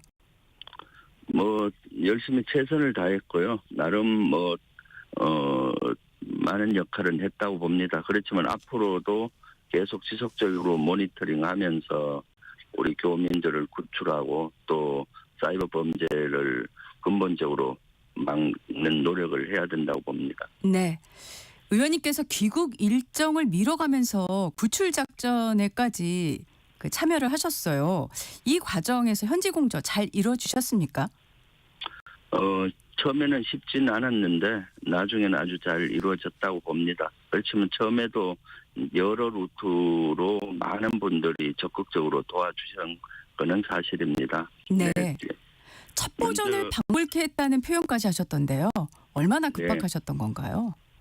상당히 급박했죠. 사실 제가 남양주월 지역인데 우리 지역에 사시는 분 어머니의 민원으로부터 시작이 됐습니다. 네. 아들이 8월 15일 날 캄보디아 프롬펫을 여행을 갔는데 연락이 안 된다라는 거였고요. 제가 TF 단장으로 가게 되니까 아마 뉴스에 나오니까 시의원을 통해서 지역위원회로 꼭 아들을 구출해달라라는 간곡한 부탁도 있었고요. 그래서 가면서 어떻게든 우리 젊은이가 그 정모군과 같은 젊은이가 더 많을 것이다. 어떻게든 구출을 한 명이라도 더 해와야 되겠다는 다짐으로 갔습니다. 그래서 갔지만은 실제 정모군 같은 경우는 프롬펫에 있다는 것만 알았지 정확한 위치를 모르는 상태였기 때문에 그 상태로는 찾을 수가 없었거든요. 네. 그럼에도 불구하고 여러 루트로 부탁을 드렸어요. 우리 대사관 루트하고 한인회 회장님이나 이런 분을 만나서 좀 찾아달라는 거하고 캄보디아 공무원 고위급에도 부탁을 드렸고 우리 지역에 현재 한국에 있는 우리 보좌진들한테 임무는 그 어머니하고 좀 소통을 해서 아들과 만약 연락이 되면은 위치를 알아야 찾으니까 위치를 좀 파악하도록 임무를 줬는데 다행스럽게도 지난주 금요일 날 출발하는 날 한 12시경에 위치가 대략 확인이 됐어요. 네. 그 부모님과 정모군의 부모님과 정모군의 친구들이 노력을 해서 전에 보냈던 사진 하나가 근거가 됐습니다. 네. 그 사무실에서 밖에 전경을 찍은 사진이 있었고 보냈고 내가 밖에 사진이 이렇다 하고 30층 건물인데 여기 13층에 있다는 정보를 확인을 했습니다. 네. 그래서 구글 맵에 찾아보니 거기는 고층 건물이 많지 않기 때문에 식별하기가 쉬웠고 그렇지만은 구글 맵 받고는 안 돼서 우리 보좌진들이 한인 회장님이나 한인회를 통해서 이런 건물이 어디 있느냐 수소문을 했고요. 그래서 찾을 수가 있었고 그런데 그러면서 이제는 구출할 수 있겠구나라는 생각을 해서 적극적으로 캄보디아 고위급이나 정보 당국도 우리 대사관에 찾자고 제가 제의를 강하게 했었습니다. 네. 그러면서 금요일 오후 2시쯤 제가 떨어져서 전화로 하니 이게 어렵더라고요. 네. 부탁을 드렸고 제가 있는 모처로 다 와라 해서 캄보디아 고위급은 본인의 신부를 노출을 어려서 그런데 한 차관급 되는 아주 고위 공무원이었습니다. 그리고 그 대사관 우리 대사관의 경찰 공무원 그리고 교포 그 지역을 잘 아는 분 몇이 모여서 회의를 했죠. 이걸 어떻게 하면 좋겠느냐. 그래서 사항을 지금 여러 루트로 확인을 했고 한인회에도 엄청 도움을 줬는데 네. 위치뿐만 아니라 위치가 확인되니까 한인회 자체도 찾아보겠다고 경찰에 신고하고 본인들도 경찰에 출동 요구도 하고 막 하셨더라고요. 그래서 그런 사항을 캄보디아 차관급 공무원이 다 듣더니 지금 이대로 하면은 이 정보가 범죄 소굴 조직에 들어가면은 숨어버린다. 지금부터 모든 그래서 활동을 중지하고 자기가 적극적으로 돕겠다. 어차피 그분들이 신고해도 자기한테 몇 단계를 거쳐서 오기 때문에 좀 중지를 해달라 해서 제가 한인회에도 지금부터는 이쪽에서 작전을 할 테니까 그동안 고마웠다고 하고 거기서 급하게 진행이 되었죠. 그런데 이제 호실이라든가 이런 데가 정확히 나와야 되는데 네. 13층만 나와서 다시 한국에 전화해서 호실을 알아내야 된다. 정모군의 친구한테 컨택을 해서 호실을 좀 찾아냈으면 좋겠다 해서 정모군의 친구가 내가 취직을 하러 가고 싶은데 너 몇 호실인지 알아야 가지 않느냐 뭐 이런 식으로 문자를 보냈더니 13층 13호에 있다는 겁니다. 그때부터 이제 캄보디아 고위 공무원이 이 정도면은 작전할 수 있겠다 해서 급박하게 작전이 진행이 됐고요. 그리고 그분의 신신당부는 이것은 여기 모든 정보를 차단해야 된다. 다른 루트는 같이 온 국회의원조차도 세부적인 건 알려서는 안 된다라고 하더라고요. 네. 우리 대사관도 그렇고 그리고 구출해 온 후에 이제 대사관에 교포 사이가 나서서 그 사람을 케어하면 좋겠다는 제의가 있어서 거기서 급박하게 진행됐는데 고위급 그 차관급이 나서도 장벽이 많더라고요. 그래서 원래대로 그렇게 친구가 들어가면은 경찰위원회가 먼저 열리고 거기서 거기를 급습할지를 판단하고 그 경찰위원회가 열리는데도 평소 같으면은 한 4, 5일 후에 열린다 하더라고요. 네. 그리고 그게 결정 나면은 한 3주 정도 지나서 거기를 급습한다고 합니다. 왜냐하면은 범죄 사실을 확인을 해야 되잖아요. 네. 무조건 신고 들어가고 급습할 수 있는 것이 아니기 때문에 그래서 제가 간곡히 부탁을 드렸죠. 그러면은 놓친다. 오늘 중에 급습해야 된다라고 부탁을 드렸고 그 첫날 하원 의원과 둘째 날 오전에 다행스럽게 상원 부의장이나 이런 분들을 다 만났었거든요. 네네. 그래서 이런 분한테도 좀 부탁을 드려라. 이거 적극적으로 나서주기로 했지 않느냐 해서 그런 분들 도움으로 다행스럽게 경찰 긴급회의가 한 4시쯤 열린다고 연락이 왔습니다. 네. 상당히 빠르게 열렸네요. 그러니까. 네. 근데 6시쯤 됐는데 경찰회의가 끝났는데 실망된 소식이 왔어요. 회의 결과 오늘 급습을 못한다. 며칠 걸릴 거라는 거예요. 그러니까 너무 초조했죠. 그래서 다시 그분을 통해서 상원 부의장이나 이런 분들 도움을 좀 받자. 전화 좀 해라 하고 또 우리로 얘기한 국정원 기관 이런 데도 제가 그 전에 좀 비밀리에 만났었거든요. 그런 고위급들을 그런 분들의 도움으로 계속 요구를 했었고요. 그래서 8시 반, 저녁 8시 반에 좋은 소식이 왔습니다. 9시에 작전 개시하겠다고. 그래서 9시에 작전이 투입이 됐고 투입될 때 그럼 내가 같이 가면 안 되겠느냐 했으니까 저는 안 되고 고위 차관급 그분은 현장에 가서 지휘하겠다 하시더라고요. 그래서 그분 갔는데 9시 10분에 또 안 좋은 소식이 왔어요. 13층 13호를 급습했는데 없다는 겁니다. 네, 그래서 긴장이 많이 흘렸는데 그와 똑같은 건물이 D자 형태로 되어 있는데 B동을 들어갔는데 A동, C동 어느 동인지를 확인을 해야 들어가겠다는 겁니다. 그래서 국내에 확인을 했더니 알 수가 없잖아요. 그래서 지금 이미 경찰이 급습했으면 같은 지역이니까 다 도망가고 숨을 테니까 빨리 이 부계동 동시에 들어가면 어떻겠냐 제안을 했고요. 그래서 다행스럽게 캄보디아 경찰이 2개조로 나누어서 동시에 급습했고 9시 20분에 격적으로 사진과 함께 그 정모군의 사진과 함께 신병을 확보했다는 소식이 들려와서 눈물이 나더라고요. 그리고 한 2분 후에 한국인 2명을 더 확보했다 해서 최종 젊은 청년 3명을 거기에서 구출하게 됐고 됐던 것이죠. 네, 굉장히 상세하게 말씀을 해주셨는데 한마디로 뭐 시시각각 굉장히 그 잘 될 수도 잘 안 될 수 있는 뭐 불투명한 상황에서 어쨌든 이 지금 정모군을 포함해서 총 3명을 구출하셨는데 이 지금 이 작전에 대해서 이 질문부터 한번 먼저 드리겠습니다. 지금 캄보디아 교민이라고 하시는 분께서 그 SNS에 글을 올리셨는데 이 지금 교민 간담회도 의원님이 나오지를 않았다. 그러면서 마치 작전을 이끈 것처럼 영웅 프레임을 짰다.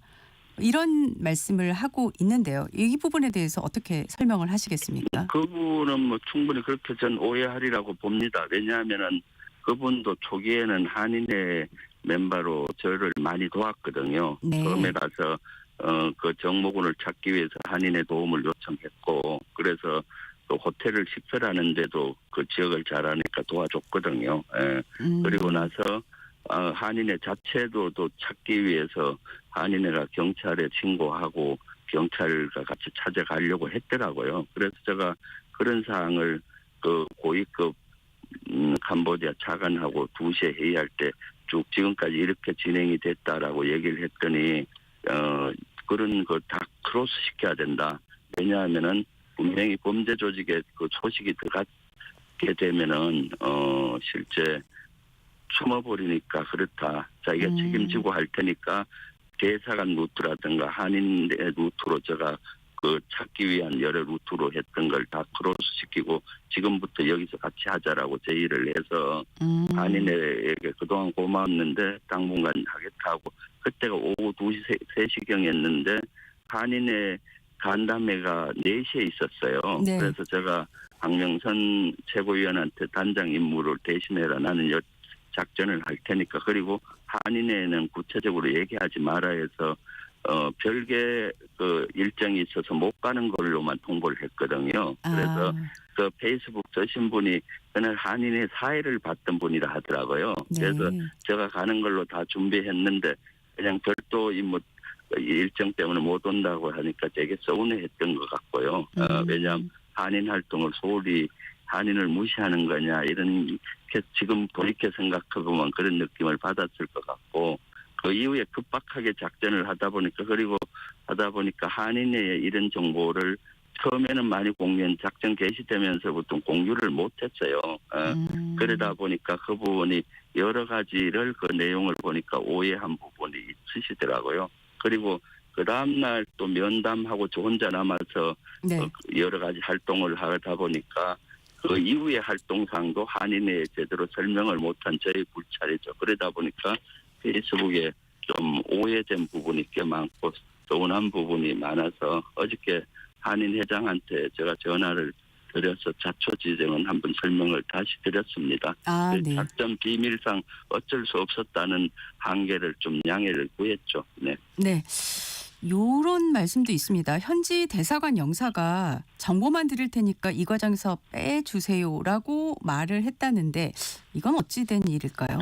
그때 2시쯤 거기 영사라고 하는 분은 아마 경찰 영사라고 생각이 되는데 경찰 대사관에 파견된 경찰 같이 2시에 했는데 그때가 대사관이 제일 바쁜 시간이었어요. 64명을 그날 저녁에 전용기에 태워서 한국으로 소환해 오는 날이었고 그날이 엄청 바빴거든요. 네. 그래서 2시에 와서 회의하고 지금 자기가 너무 바쁘다 하더라고요. 그래서 그러면은 대사관의 일을 보고 계속 소통하자. 그리고 그 인원을 우리가 구출하면은 바로 연락할 테니까 현장으로 와라. 왜냐하면 그때 우리 대사관이 개입이 돼야 되지 않습니까? 네. 그리고 캄보디아 고위급도 그렇게 그게 좋겠다. 대사관도 구출할 때까지는 손 놓고 있는 게 낫겠다.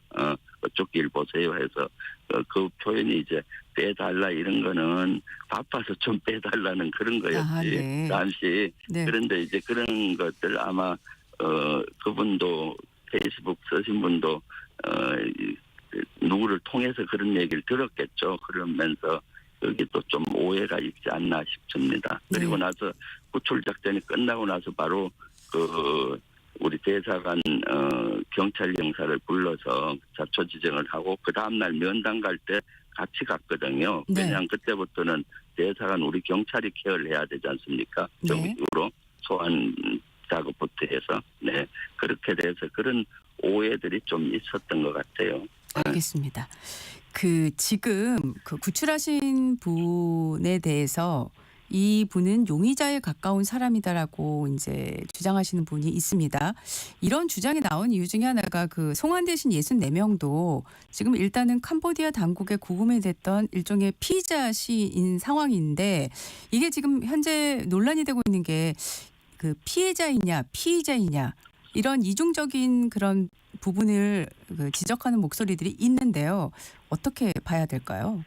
그렇죠. 그분들은 사실은 피해자이면서 가해자의 확률이 많죠. 가해자는 우리 그분들의 여러 가지 사기 행각으로 보이스피싱이든 뭐 여러 행각으로 우리 국내 피해를 본 분들이 얼마나 많습니까? 그러니까 가해자인 거고요. 그리고 또 일부는 강압에 의해서 강금이 된 상태에서 본인들의 생명을 위협을 받으면서 강압에 의해서 한 경우도 있을 수가 있고 또 어떤 부분은 자발적으로 했을 수도 있고 그런 건 수사로 밝혀질 거라고 보고요. 네. 그렇지만 국가가 해야 되는 거는 제일 중요한 거는 범죄자든 아니든 우리 국민을 생명은 일단 구하는 게 제일 중요하다고 봅니다. 국가는. 네.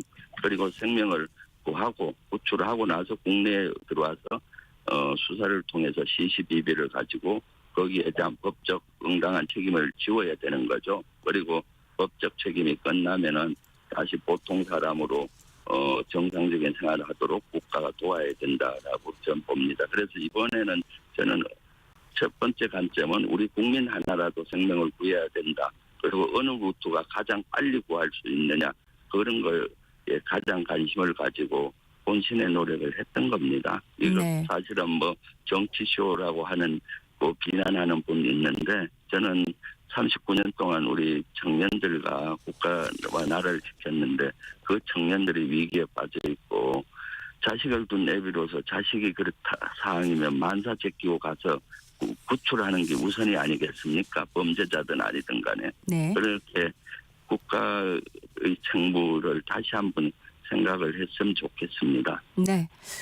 지금 의원님께서 이번 캄보디아 사태를 놓고 배후에 중국계 조직이 있을 가능성을 언급하셨고 청년 일자리 문제를 언급을 하셨어요. 이 두 가지에 대해서 어떻게 설명을 하시겠습니까?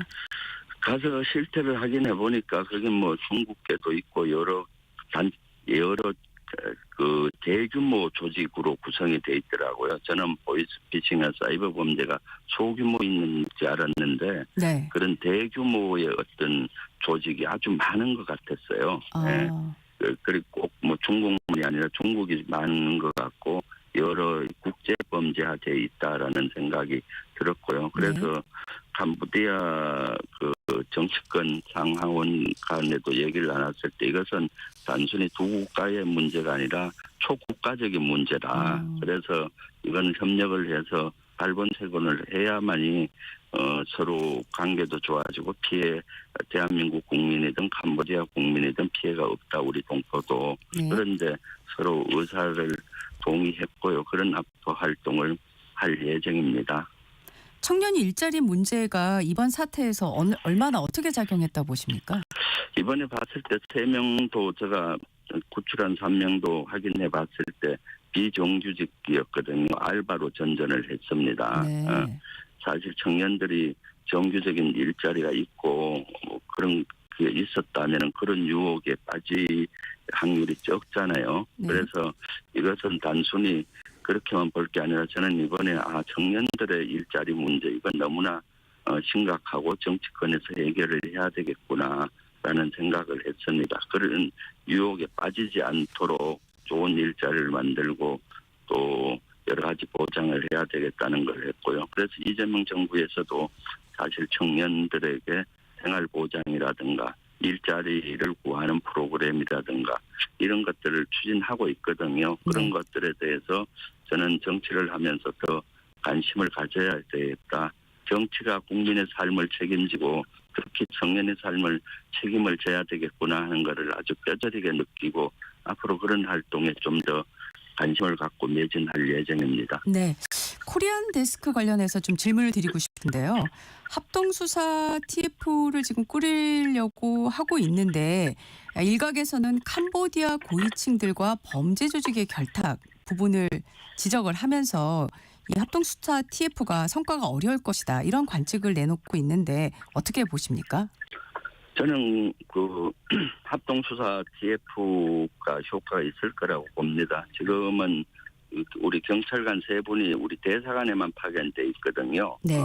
그런데 합동수사 TF는 우리 경찰관을 캄보디아 경찰에 파견하는 겁니다. 그래서 공동수사를 하는 거죠. 그래서 그게 이제 코리안 데스크라고도 용어를 쓰고요. 이번에 네. 캄보디아는 합동수사 TF라고 썼고 거기는 아마 국정원 요원들까지 포함될 걸로 포함이 되고요. 그러면은 피해 신고가 가면은 빨리 또는 어떤 이런 사건 신고가 가면 빨리 수사가 가능하지 않습니까? 거기에 저는 상원 의원들에게 한 가지 더 요구했어요. 합동수사 TF만 구성돼서는 어렵고 네. 우리가 파견한 우리 경찰관에게 한국인 수사에 대한 수사권을 좀 줘라. 그러면은 너들 캄보디아 인력이 경찰 인력이 부족한데 메꿀 수가 있을 것이다 라고 제의를 했더니 아주 긍정적으로 검토하겠다 하더라고요. 만약 그 수사권을 받지 않고 TF가 구성이 되면은 직접 한국 경찰관이 갈 때 항상 캄보디아 경찰이 주가 되고 우리는 보조가 될 확률이 있지 않습니까? 그런데 네. 수사권이 만약에 가지면 한국인에 대한 사건 사고는 빨리 가서 조치가 가능하기 때문에 피해를 줄일 수가 있는 거죠. 이것은 지난번에 필리핀에서 사례에서 효과가 있었습니다. 예전에 필리핀에서 우리 한국인 사망사고가 엄청나게 났었거든요. 사기 네. 사건이. 그래서 코리안 데스크를 설치를 했습니다. 필리핀 경찰에 우리 경찰을 파견을 했거든요. 그래서 그러한 범죄가 급격히 줄어들었던 사례들도 있고 하기 때문에 저는 이것은 대단히 효과적인 방법이라고 생각하고 이제 양계 국가 캄보디아 우리가 합의를 했고 이번 주 아마 실무 협의가 이루어질 겁니다.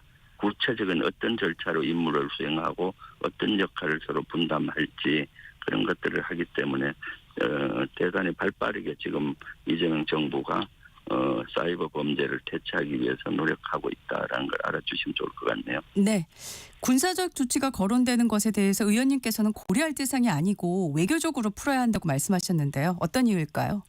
당연하죠. 지금 외교적으로 저희 대책반도 가서 상하원 의원들 정치권에 이런 걸 호소를 했고 공감을 끌어냈고 정부 종합대응반도 가서 지금 64명을 소환할 뿐만 아니라 합동수사 TF를 만드는 등 활동을 하고 있잖아요. 이런 외교적인 노력으로 풀어야 되는 것이고요.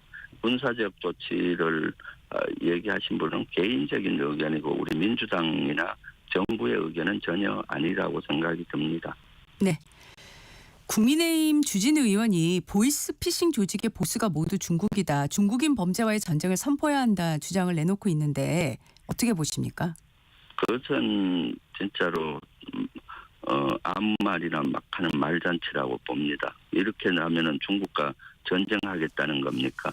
보이스피싱은 중국이 주로 많이 헤드 역할을 하지만은 각 국가마다 또 다 있습니다. 그렇기 때문에 이건 초국가적인 범죄이기 때문에 중국뿐만 아니라 동남아 여러 국가, 캄보디아가 합심해서 이것은 퇴치해야 된다고 보거든요. 그래서 더욱더 외교적인 노력이 필요합니다. 이런 사이버 범죄는 이미 초대형화되고 초국가를 넘는 범죄가 되기 때문에 이런 거를 초국가적인 위협이라고 보거든요. 네. 그렇기 때문에 이런 것들은 중국, 일본, 동남아 여러 국가를 포함을 해서 협의체를 만들어서 공동 대응을 했을 때 효과가 있다고 보여집니다.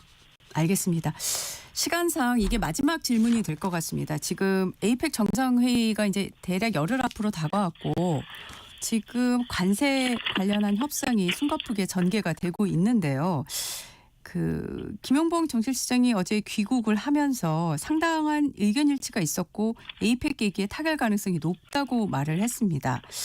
의원님께서 보시기에 지금 조율이 필요한 부분이 남았다는 이 김용범 실장 발언을 볼 때 남은 변수가 뭐가 있다라고 보십니까? 글쎄요. 저도 거기에 대한 정확한 정보는 없는데 정책실장 얘기처럼 갈 때보다 많이 합의가 됐고 한두 개가 남았는데 에이펙 전에 될 수 있다라는 희망적인 얘기를 했지 않습니까? 지금 협상 중에 있는 거기 때문에 사실은 협상 중에 있는 사항들은 알더라도 왈가불가하는 거는 국익에 도움이 안 된다고 저는 보거든요. 그래서 지금 이재명 정부와 정책실장이 열심히 하고 있으니까 좀 기다려보면 어떨까요? 믿고. 네. 네, 알겠습니다. 지금까지 더불어민주당 재외국민안전대책단장 김병주 최고위원이었습니다. 고맙습니다. 네, 감사합니다. 날씨 정보입니다. 초겨울 느낌입니다. 계절을 건너뛴 듯 기온이 뚝 떨어졌습니다. 어제보다 5도에서 10도 정도 큰 폭의 하강인데요. 게다가 칼바람이 불어서 체감온도는 더 낮습니다. 어제 오후 북쪽에서 찬 공기가 유입되면서 오늘 서울 아침 기온 5도대, 내일은 4도로 예상됩니다. 이제 막 10월 중순이 지나고 있음에도 올 들어 가장 추운 아침을 맞고 있습니다. 옷차림에 유의해 주시고 건강관리 유의해 주시기 바랍니다. 서리가 내리고 얼음이 어는 곳 또 있을 것으로 보여서 당분간 농작물 관리도 잘해 주셔야겠습니다. 현재 전국 대부분 지역 맑은 날씨를 보이고 있는데요. 중부지방은 오전부터 흐려지겠고 남부 제주는 가끔 높은 구름만 지나겠습니다. 다만 동풍의 영향을 받는 지역에는 강수 소식이 있는데요. 잦은 비로 지반이 약해진 지역입니다. 영동 지역으로 10에서 40mm의 비가 예상되고 또 경북 동해안과 산지 쪽은 최대 30mm의 비가 내리겠습니다. 또 강원 산지에는 높은 고도에서 1cm 안팎의 눈이 내릴 것으로 보여서 이 점 참고하시기 바랍니다. 낮 기온은 서울 15도, 강릉 상대적으로 낮은 13도, 전주 17, 부산 21도로 어제보다 낮겠습니다. 대부분 해상의 파도도 4, 5m로 높게 일겠고요. 서해안 쪽에는 강풍이 지나겠습니다. 당분간 해안과 제주에 바람이 강하다는 것 참고해 주시고 주의해 주시기 바랍니다. 지금 서울의 기온은 5.8도, 습도는 68%입니다. 날씨 정보였고요. 다음은 이 시각 교통 상황 알아보겠습니다. KBS 교통정보센터의 임초희 씨 전해드립니다. 네, 이 시각 교통정보입니다. 출근길 정체가 절정입니다. 먼저 서울 시내 강변북로 구리 쪽 행주대교에서 반포대교까지는 1시간 10분 이상 걸리고요. 지금 서강대교 부근 1차로에 사고가 있어서 주의를 하셔야겠습니다. 수도권 제1순환고속도로 일산에서 판교 쪽, 자유로에서 김포, 또 계양에서 안현분기점까지 각각 막히고요. 시흥휴게소에서 수암터널, 또 하기분기점에서 청계터널까지도 정체인데 조남분기점 4, 5차로에선 화물차 관련 사고 났습니다. 판교에서 구리 쪽, 서하남 3, 4차로에서도 사고가 발생했고요. 서해안고속도로 서울 쪽으로 조남분기점 부근에서 금천교 쪽으로 쭉 정체 이어집니다. 반대 목포 방향은 금천에서 일찍, 또 매송에서 비봉까지 각각 밀리고요. 비봉 부근 3차로와 갓길에선 고장난 화물차를 처리하고 있습니다. 이후로는 8탄분기점에서 화성휴게소까지 속도가 떨어집니다. 영동고속도로 강릉 방향 서창에서 월곶까지 제속도 못 내고요. 더 가서는 반월터널에서 부곡, 또 동수원에서 신갈까지 모두 제속도 못 냅니다. 그리고 마성터널에서 양지터널 쪽으로도 정체입니다. 강원권 새마을 부근 2차로에서는 지금 작업 중이라 일대 정체가 되고 있었는데요. 이 사이에 원주 부근 1차로에선 방금 승용차 관련 사고 났으니까 추가 사고 없도록 주의하시기 바랍니다. KBS 교통정보센터였습니다.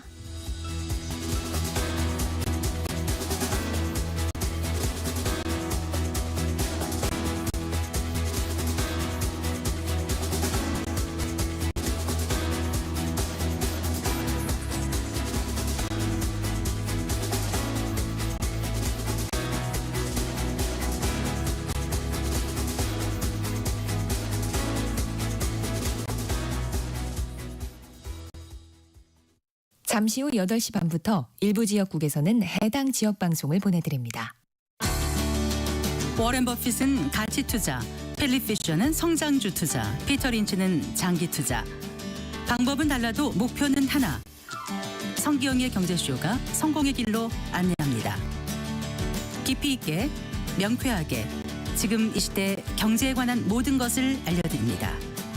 평일 오후 4시 5분 성기영의 경제쇼와 함께하십시오.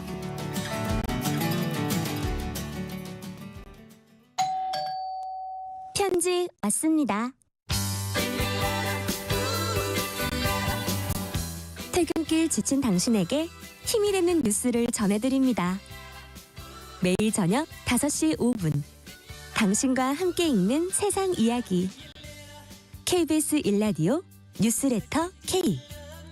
지금 시각은 8시 30분입니다. KBS.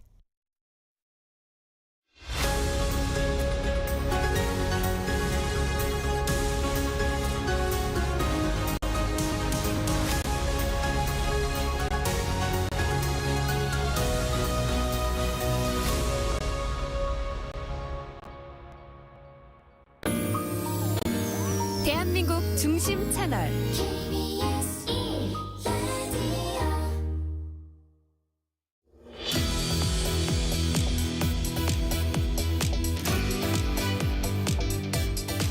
지난주 KBS에 긴급하게 구조 요청이 들어왔습니다.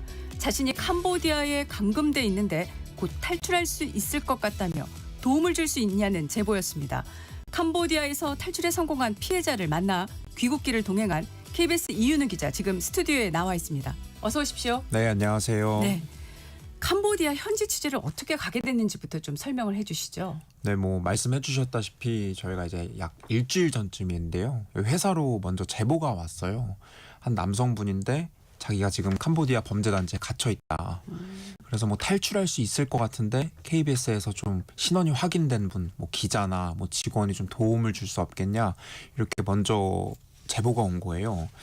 저희가 처음에는 좀 진위 여부가 우선 고민이 많이 됐어요. 그렇겠죠. 네, 워낙 캄보디아 이슈가 좀 화제가 되던 때라 뭐 가짜 제보도 많을 것 같고 그리고 이분이 정말 얼마나 믿을 수 있는 사람인지 설령 이 취재진이 현장에서 만나더라도 뭐 범죄 조직에 연관된 분이거나 뭐 이상한 분일 수도 있으니까 진위 여부를 고민하다가 저희가 이제 당일날 제가 연락이 닿아서 이제 제보자랑 연락이 닿아서 연락을 했는데 이 피해 사실이 좀 구체적이고 네. 그리고 좀 도움이 좀 절실한 그런 느낌이 들더라고요. 그래서 저희가 바로 다음 날 아침에 이제 직항도 그때 없어가지고 경유편 타가지고 12시간 걸려서 캄보디아 도착을 했습니다. 네.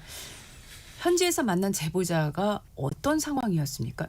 직접 바로 만날 수 있었습니까? 그분을? 이제 그분 같은 경우에는 몇 차례 탈출을 시도를 하다가 계속 실패가 된 상황인데 마침 취재진이 이제 캄보디아에 도착한 날 이제 탈출에 성공을 하신 거예요. 아, 자력으로. 네, 자력으로. 그래서 범죄단지에서 나오시자마자 이제 저희 취재진이랑 만났는데 이제 피해자분은 굉장히 불안해하는 상황이셨어요. 이제 막 탈출한 직후셨는데 우선 제가 다른 것보다 가장 놀라웠던 건 정말 온몸이 다 흉터 투성이더라고요. 근데 이게 뭐 단순히 뭐 매에 맞은 그런 멍든 흉터가 아니라 뭐 이제 불에 그을린 흉터나 들어보니까 뭐 쇠를 달궈가지고 몸에 이렇게 지진다거나 고문이네요. 네, 그러니까. 정말 고문에 가까운 뭐 전기 충격기로 뭐 사람 몸을 지진다거나 이런 식의 흉터들이 많더라고요. 그래서 굉장히 불안해하시는 상황이었고 저희 만나기 직전에도 어느 정도의 심리 상태셨냐면 그분도 KBS에 제보를 했지만 자기한테 연락 온 분이 이 KBS 기자인지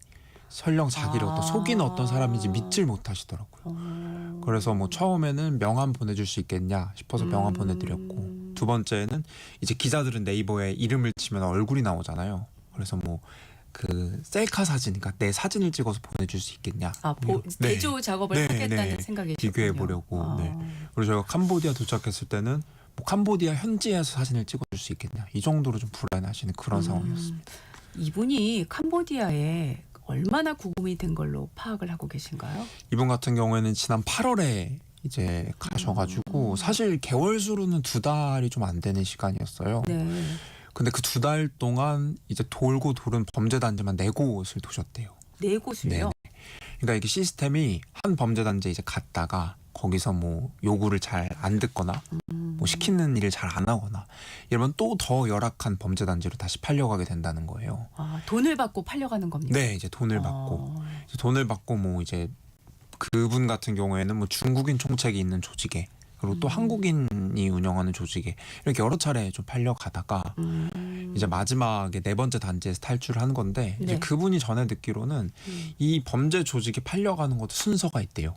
그러니까 처음에 좀 그래도 괜찮은 환경에 있는 조직에 먼저 팔려가서 비교적 시내에 있는 곳에서 이제 일을 하다가 여기서 말을 안 들으면 점점 외곽으로 이제 팔려가는 거예요. 그러다가 정말 이게 안 되면 국경지대 넘어서 미얀마까지 이렇게 팔려가는 경우도 있는데 그런 경우 사실 이제 영영 찾기 어려워지는 상황이 되어버리니까 네. 피해자들도 이제 그 현지에서 뭐 내가 더 안 좋은 데로 더 열악한 데로 팔려가지 않을까 이런 두려움 많이 느끼신다고 하더라고요. 이분은 어떤 계기로 캄보디아에 가게 된 건가요? 이제 이분 같은 경우도 이제 처음에 이제 계기는 이제 뭐 정말 친한 친구가 뭐 휴대전화 좀 갖다 줄 수 없겠냐 캄보디아로 이런 식으로 이야기가 됐대요. 아주 단순한 네, 얘기네요. 그리고 정말 가까운 친구였고 이 친구가 자기한테 그냥 휴대전화만 갖다 달라 캄보디아에서도 일하고 있는 친구로만 알고 있었기 때문에 갖다 달라고 하니까 그냥 친구한테 휴대전화 갖다 주고 며칠간 좀 여행하고 와야지 이런 생각으로 처음에 가셨다는 거예요. 아, 뭐 취업이나 이런 계기도 네네 아니고요. 그런 계기도 아니었고 정말 집만 소소하게. 근데 뭐 얘기하셨던 거는 다만 뭐 이런 점이 있었다고 하더라고요. 뭐 휴대전화를 갖다 주는데 뭐 항공료를 뭐 내가 지원해주겠다. 조금 의심스러운 정황은 있었겠죠. 그러니까 뭐 내가 휴대전화 하나 갖다 주는데 왕복 항공료 뭐 100만 원을 준다고 뭐 어느 정도 의심은 했던 것 같은데 그냥 편하게 친구니까 그리고 뭐 이 김에 뭐 나도 여행도 좀 하고 이런 편한 마음으로 처음에 가셨던 것 같아요. 그런데 가자마자 범죄단지로 네, 끌려가서 네. 그렇죠. 끌려가서 이제 뭐 당장 우선 휴대전화부터 압수당했다고 하고요. 뭐 여권도 곧바로 압수당했고 한 열흘간은 정말 폭행만 이어졌대요. 아무 일도 네, 안 시키고요. 네. 뭐 해달라는 것도 아니고 저도 그게 궁금하더라고요. 열흘 동안 때렸으면 그러면은 뭐 예를 들어서 뭐 통장 비밀번호를 내놔라. 아니면 뭐 가족한테 연락해서 뭐 돈을 보내라고 해라. 우리가 일반적으로 이런 걸로 생각하잖아요. 그쵸.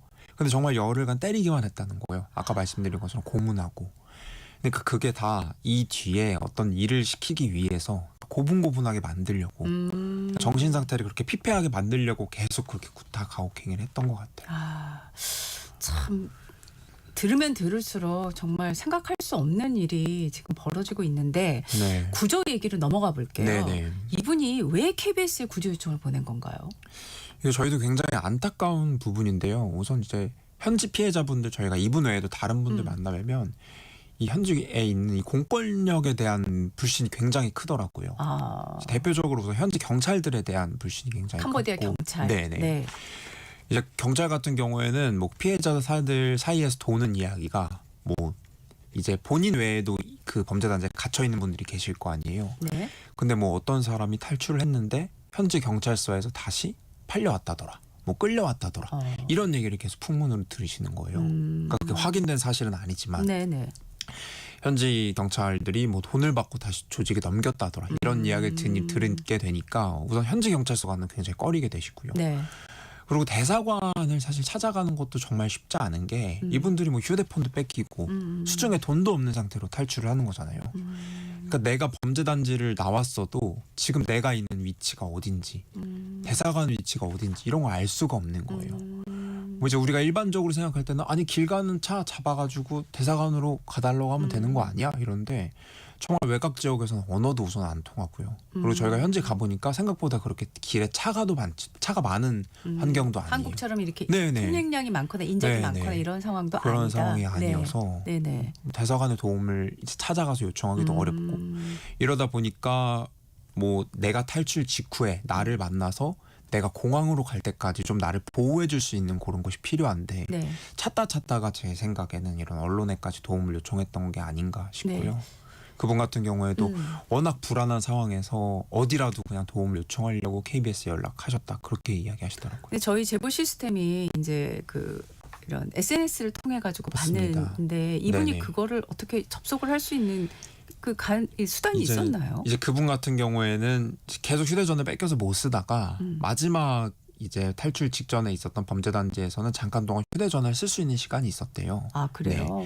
이제 그게 아무래도 뭐 이제 본격적으로 좀 범죄에 이용하려고 뭐 휴대전화 통해서 뭐 은행 업무 보게 한다거나 아니면 뭐 통화 한국으로 전화하게 한다거나 이럴 목적으로 이제 휴대전화를 반출한 것 같은데 그 타이밍에 맞춰서 이제 KBS에 제보를 하셨고 그 타이밍에 맞춰서 물론 뭐 대사관이나 뭐 이런 곳에도 연락을 하셨다고 해요. 지금 현장에 가보셔서 지금 여러 명의 그래도 피해자들을 만나셨잖아요. 네네. 이 캄보디아 현지에 도대체 이 범죄 조직들이 얼마나 어떻게 활동하고 있는 걸로 지금 보여지세요? 이제 막 국내에서도 그 수를 어림잡아서 계속 말씀을 하시잖아요. 그렇죠. 예. 근데 저는 뭐 제 개인적인 사견으로는 네. 좀 현실과 좀 동떨어져 있다는 생각이 들었어요. 왜냐하면 정말 푸놈펜 이제 수도 시내 한가운데에서도 뭐 겉보기에 그냥 아파트 같은 단지인데 그 아파트 단지조차도 이렇게 범죄 조직들에 의해서 사용되는 경우가 많았거든요. 아, 그래요? 네네. 그리고 실제로 저희가 한 제보자분, 피해자분 만났을 때 이제 계신 범죄 단지를 같이 찾아갔는데 푸놈펜이라 그래서 갔더니 저희 호텔에서 한 5km도 안 떨어지는 곳인 거예요. 굉장히 가까운 곳에 네. 있었네요. 그냥 공항에서 나와서 시내에서 걸어 다니는 곳, 그냥 겉보기에 그냥 아파트, 뭐 상가, 건물로 보이는 곳에 그렇게 감금 피해가 있었다라고 하니까 제 생각에는 실제 정부나 아니면은 이제 현지에서 파악하고 있는 피해보다 훨씬 더 피해 규모 크지 않을까 이렇게 생각합니다. 그렇게 생각을 하실 수 있는 그런 환경이었네요. 자, 우리 이제 보도에서도 나왔지만 아까 앞서도 얘기하셨어요. 대사관의 구조를 요청하기가 굉장히 힘들다. 그런데 대사관의 구조를 요청해도 도움을 요청해도 잘 안 된다. 이런 지적이 많거든요. 취재해 보시니까 맞습니다. 어땠습니까? 저희가 어제 그제 계속 KBS 유치에서 보도를 해드리기도 했는데 사실 대사관의 어떤 현실적인 부분도 있고 아쉬운 점도 있고 좀 두 가지로 나뉘는 것 같아요. 우선은 좀 현실적인 부분 같은 경우에는 이제 주캄보디아 한국 대사관에 이제 안전 관리 담당하는 분이 한 5명밖에 안 된대요, 직원이. 근데 이제 정부에서 기기로는 뭐 올해 1월부터 8월까지 이제 한국인 뭐 납치 감금 신고만 330건 정도 된다고 하는데 이 5명이 몇백 건을 사실 컨트롤하기가 굉장히 힘들잖아요. 네. 그래서 어떤 인력적인 한계도 물론 있었고 좀 아쉬웠던 점은 이제 저희가 뵀던 피해자분들 가운데 이제 대사관도 사실 운영 시간이 있잖아요. 네. 근데 그 운영 시간 외에 찾아가서 이제 대사관에 들어가질 못했다는 거예요, 애초에. 지금이 뭐 운영 시간이 아니어서 뭐 기다려야 된다거나 아니면은 뭐 내일 다시 와라거나 이런 식의 그러니까 좀 이해할 수 없는 그러니까 그런 뭐 답변을 받았다는 건데 이제 뭐 대사관 쪽에서 설명을 하는 거는 기본적으로 이게 대사관 직원이 이야기를 한 게 아니라 이제 대사관 앞에 있는 현지 경찰들 있잖아요. 경비 네네. 인력들이 네. 이제 뭐 관례적으로 지금 대사관이 뭐 운영 시간이 아니다라는 점을 설명을 하는 건데 뭐 그런 점에서 좀 오해가 있었다 이런 부분도 있고요. 네. 그리고 실제 대사관 홈페이지를 보면은 이 24시간 연락할 수 있는 대사관 연락처가 있기는 해요. 네. 근데 이제 그분 같은 경우는 저희가 좀 아쉬웠던 점은 아까 말씀드렸다시피 탈출자들이 대부분 휴대전화 없이 그러니까 뭐 돈 없이 탈출하는 네. 상황이기 때문에 설령 뭐 휴대전화 번호가 있다고 하더라도 대사관에 연락할 수가 없는 네. 상황인 거예요. 네, 네. 그리고 이분들을 단순히 그냥 일반적인 그러니까요. 상황 상태라고 생각하면 네. 안 되는 게 네네. 지금 굉장히 심리적으로 불안한 상태잖아요.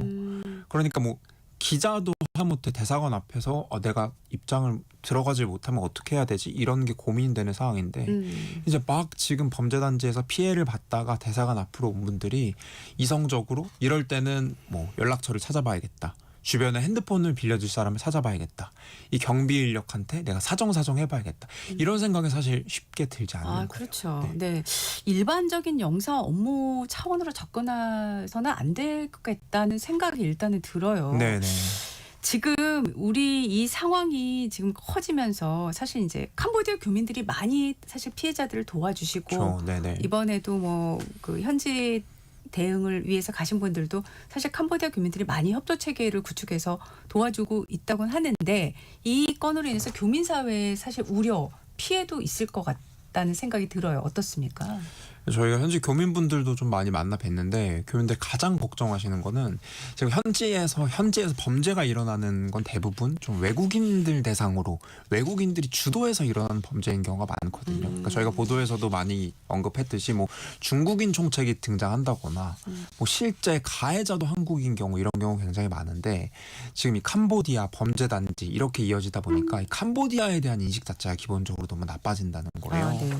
이제 교민분들은 이제 캄보디아에서 본인의 안전도 걱정하시지만 이제 우리 교민들도 다 캄보디아에서 각자 어떤 사업장이나 뭐 일을 하고 계신 분들이잖아요. 근데 갑자기 이렇게 캄보디아 사회에 대한 어떤 불안함, 안전에 대한 우려가 커지면서 뭐 사업, 관광 사업 같은 경우 굉장히 빠르게 지금 안 좋은 상황이고요. 그리고 하다못해 이제 여행 금지 구역이 이제 발령이 되기 시작하니까 실제로 뭐 내 사업장이 여행 금지 구역 안에 있는 분들도 계셨어요.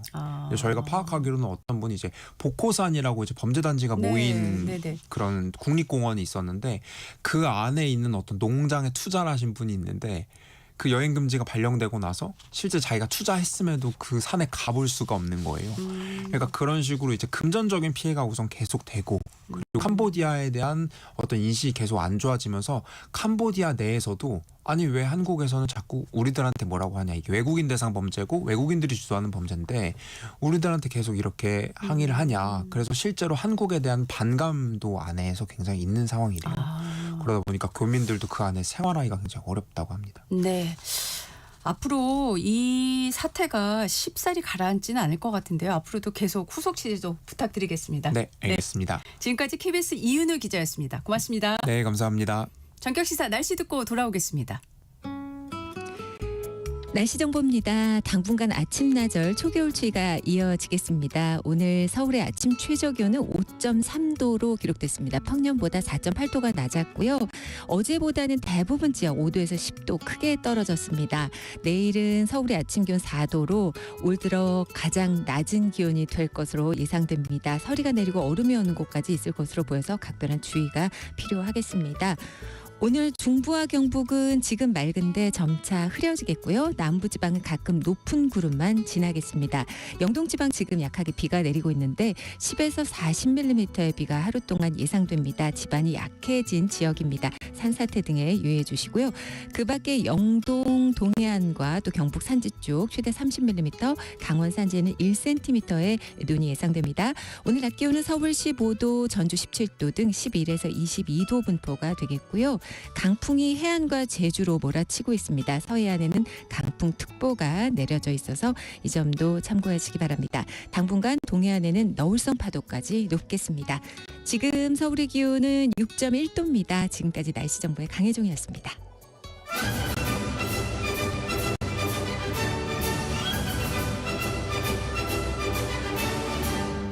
하나와 삼성이 프로야구 플레이오프 1, 2차전에서 나란히 1승 1패를 기록했습니다. 스포츠로 활기차게 한 주를 여는 스포츠 먼데이 KBS 김한수 기자 함께합니다. 어서 오십시오. 네, 안녕하세요. 하나와 삼성이 한국 시리즈 문턱에서 치열하게 승부를 펼치고 있네요. 네, 먼저 지면 못 가잖아요. 그러다 보니까 사실 7년 만에 가을 야구에 온 한화 첫 경기부터 사실 좀 뭐라고 해야 될까요? 박진감이 넘쳤어요. 보는 사람 입장에선. 근데 결국 이제 9대8로 역전승을 거두고 1차전을 승리를 거뒀는데 4위에서 올라온 삼성도 역시 만만치 않더라고요.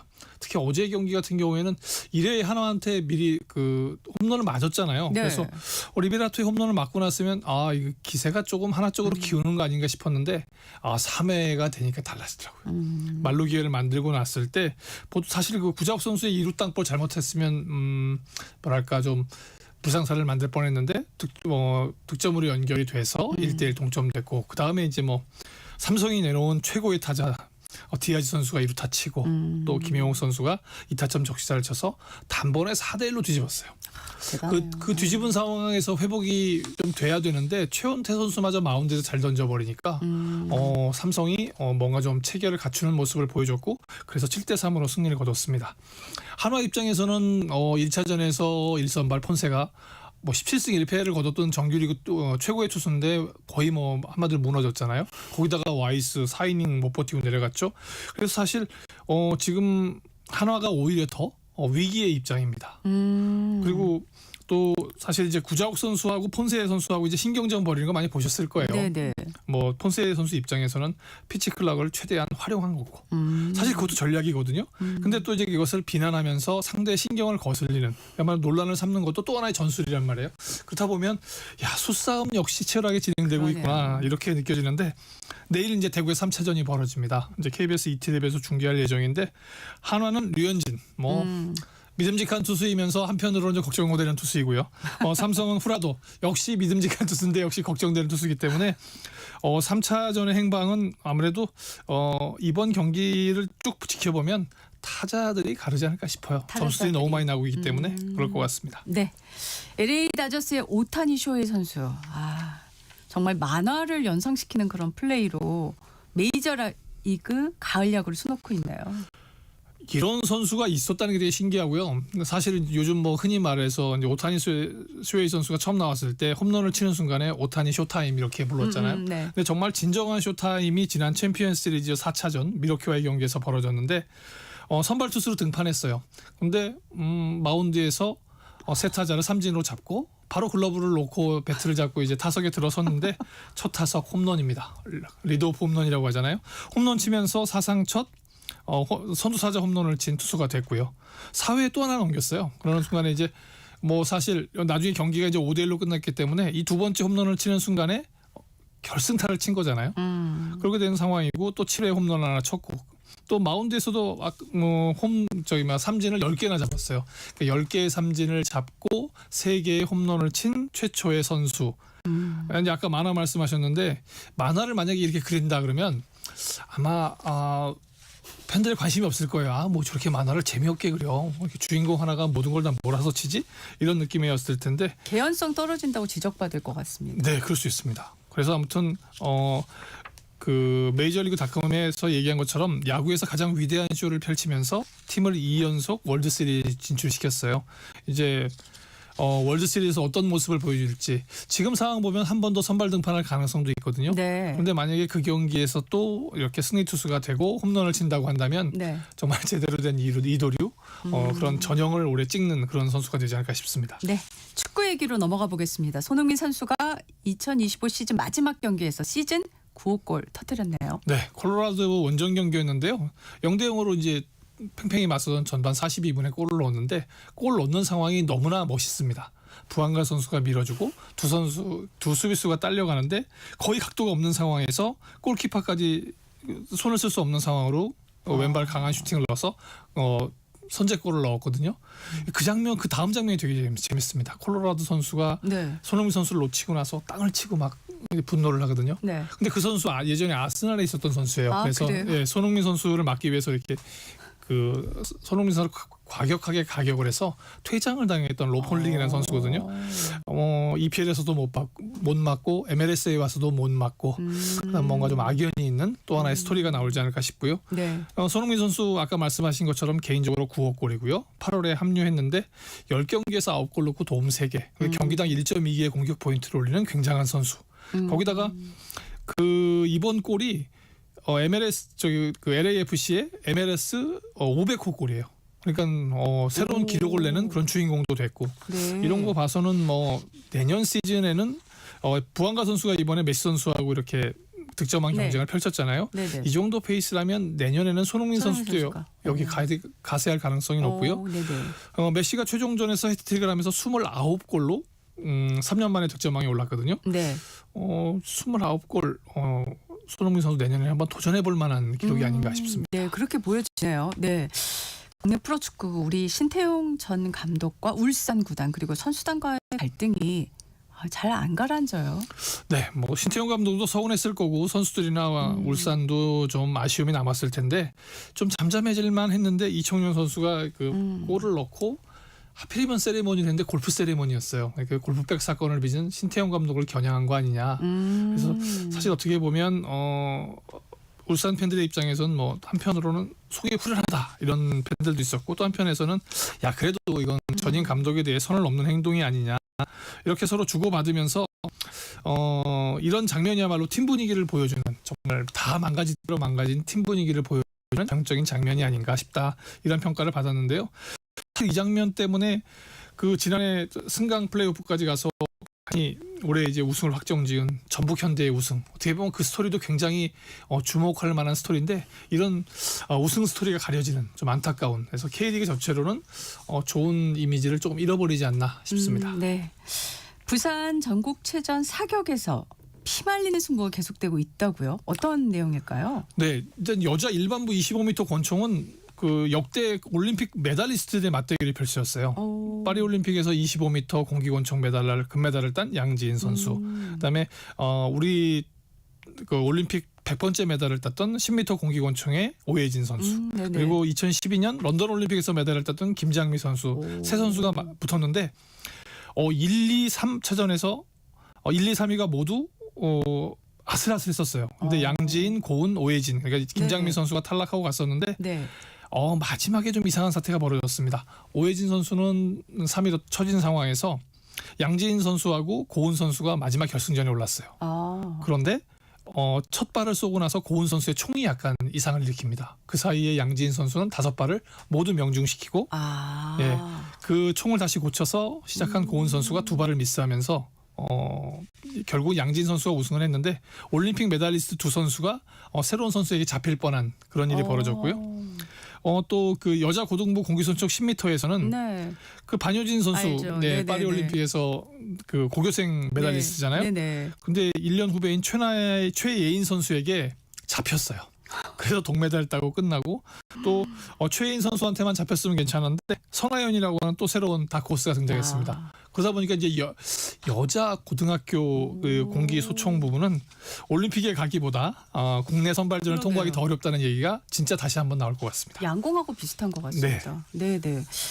2018년 평창 동계올림픽 금메달리스트인 린 샤오진 귀하했죠. 계속되는 실격으로 중국 팬들의 비난을 받고 있다고요. 네, 뭐 우리 선수는 임효준 선수죠. 근데 이제 지금 현재 캐나다 퀘벡에서 그 쇼트트랙 월드 투어 2차 대회가 있는데 여기서 이제 올림픽 출전권을 따게 됩니다. 각 나라마다 3장을 따려고 노력하고 있는데 이 선수가 1차 대회에서도 성적이 좋지 않았고 심지어 이번 2차 대회에서는 500m하고 1500m에서 실격을 했어요. 그러다 보니까 잘못하게 되면 중국이 출전권 3장을 못 따는 게 아니냐. 그 책임을 모두 떠안을 위기에 놓여 있습니다. 아직 3차 또 4차가 남아있기 때문에 그때 회복을 좀 해주는 게 이런 거 하고 나면 또 그렇잖아요. 한국에선 잘하고 중국 귀한 다음에 못한다. 이렇게 비난을 할 수 있기 때문에 한국 쇼트트랙 자존심이 좀 걸려있는 문제인 것 같습니다. 알겠습니다. 지금까지 KBS 김한수 기자였습니다. 고맙습니다. 10월 20일 월요일 전격시사 오늘은 여기까지입니다. 앞서 말씀드린 커피 쿠폰 당첨자는 전격시사 홈페이지에서 확인하시면 됩니다. 저는 내일 아침 7시 5분에 다시 돌아오겠습니다. 방금 전 들어온 소식 하나 알려드리겠습니다. 빨간 바지 마법사 김세영 선수가 BMW 레이디스 챔피언십 정상에 오르며 5년 만에 LPGA 투어 우승을 차지했습니다. 저는 내일 아침에 다시 뵙겠습니다. 고맙습니다.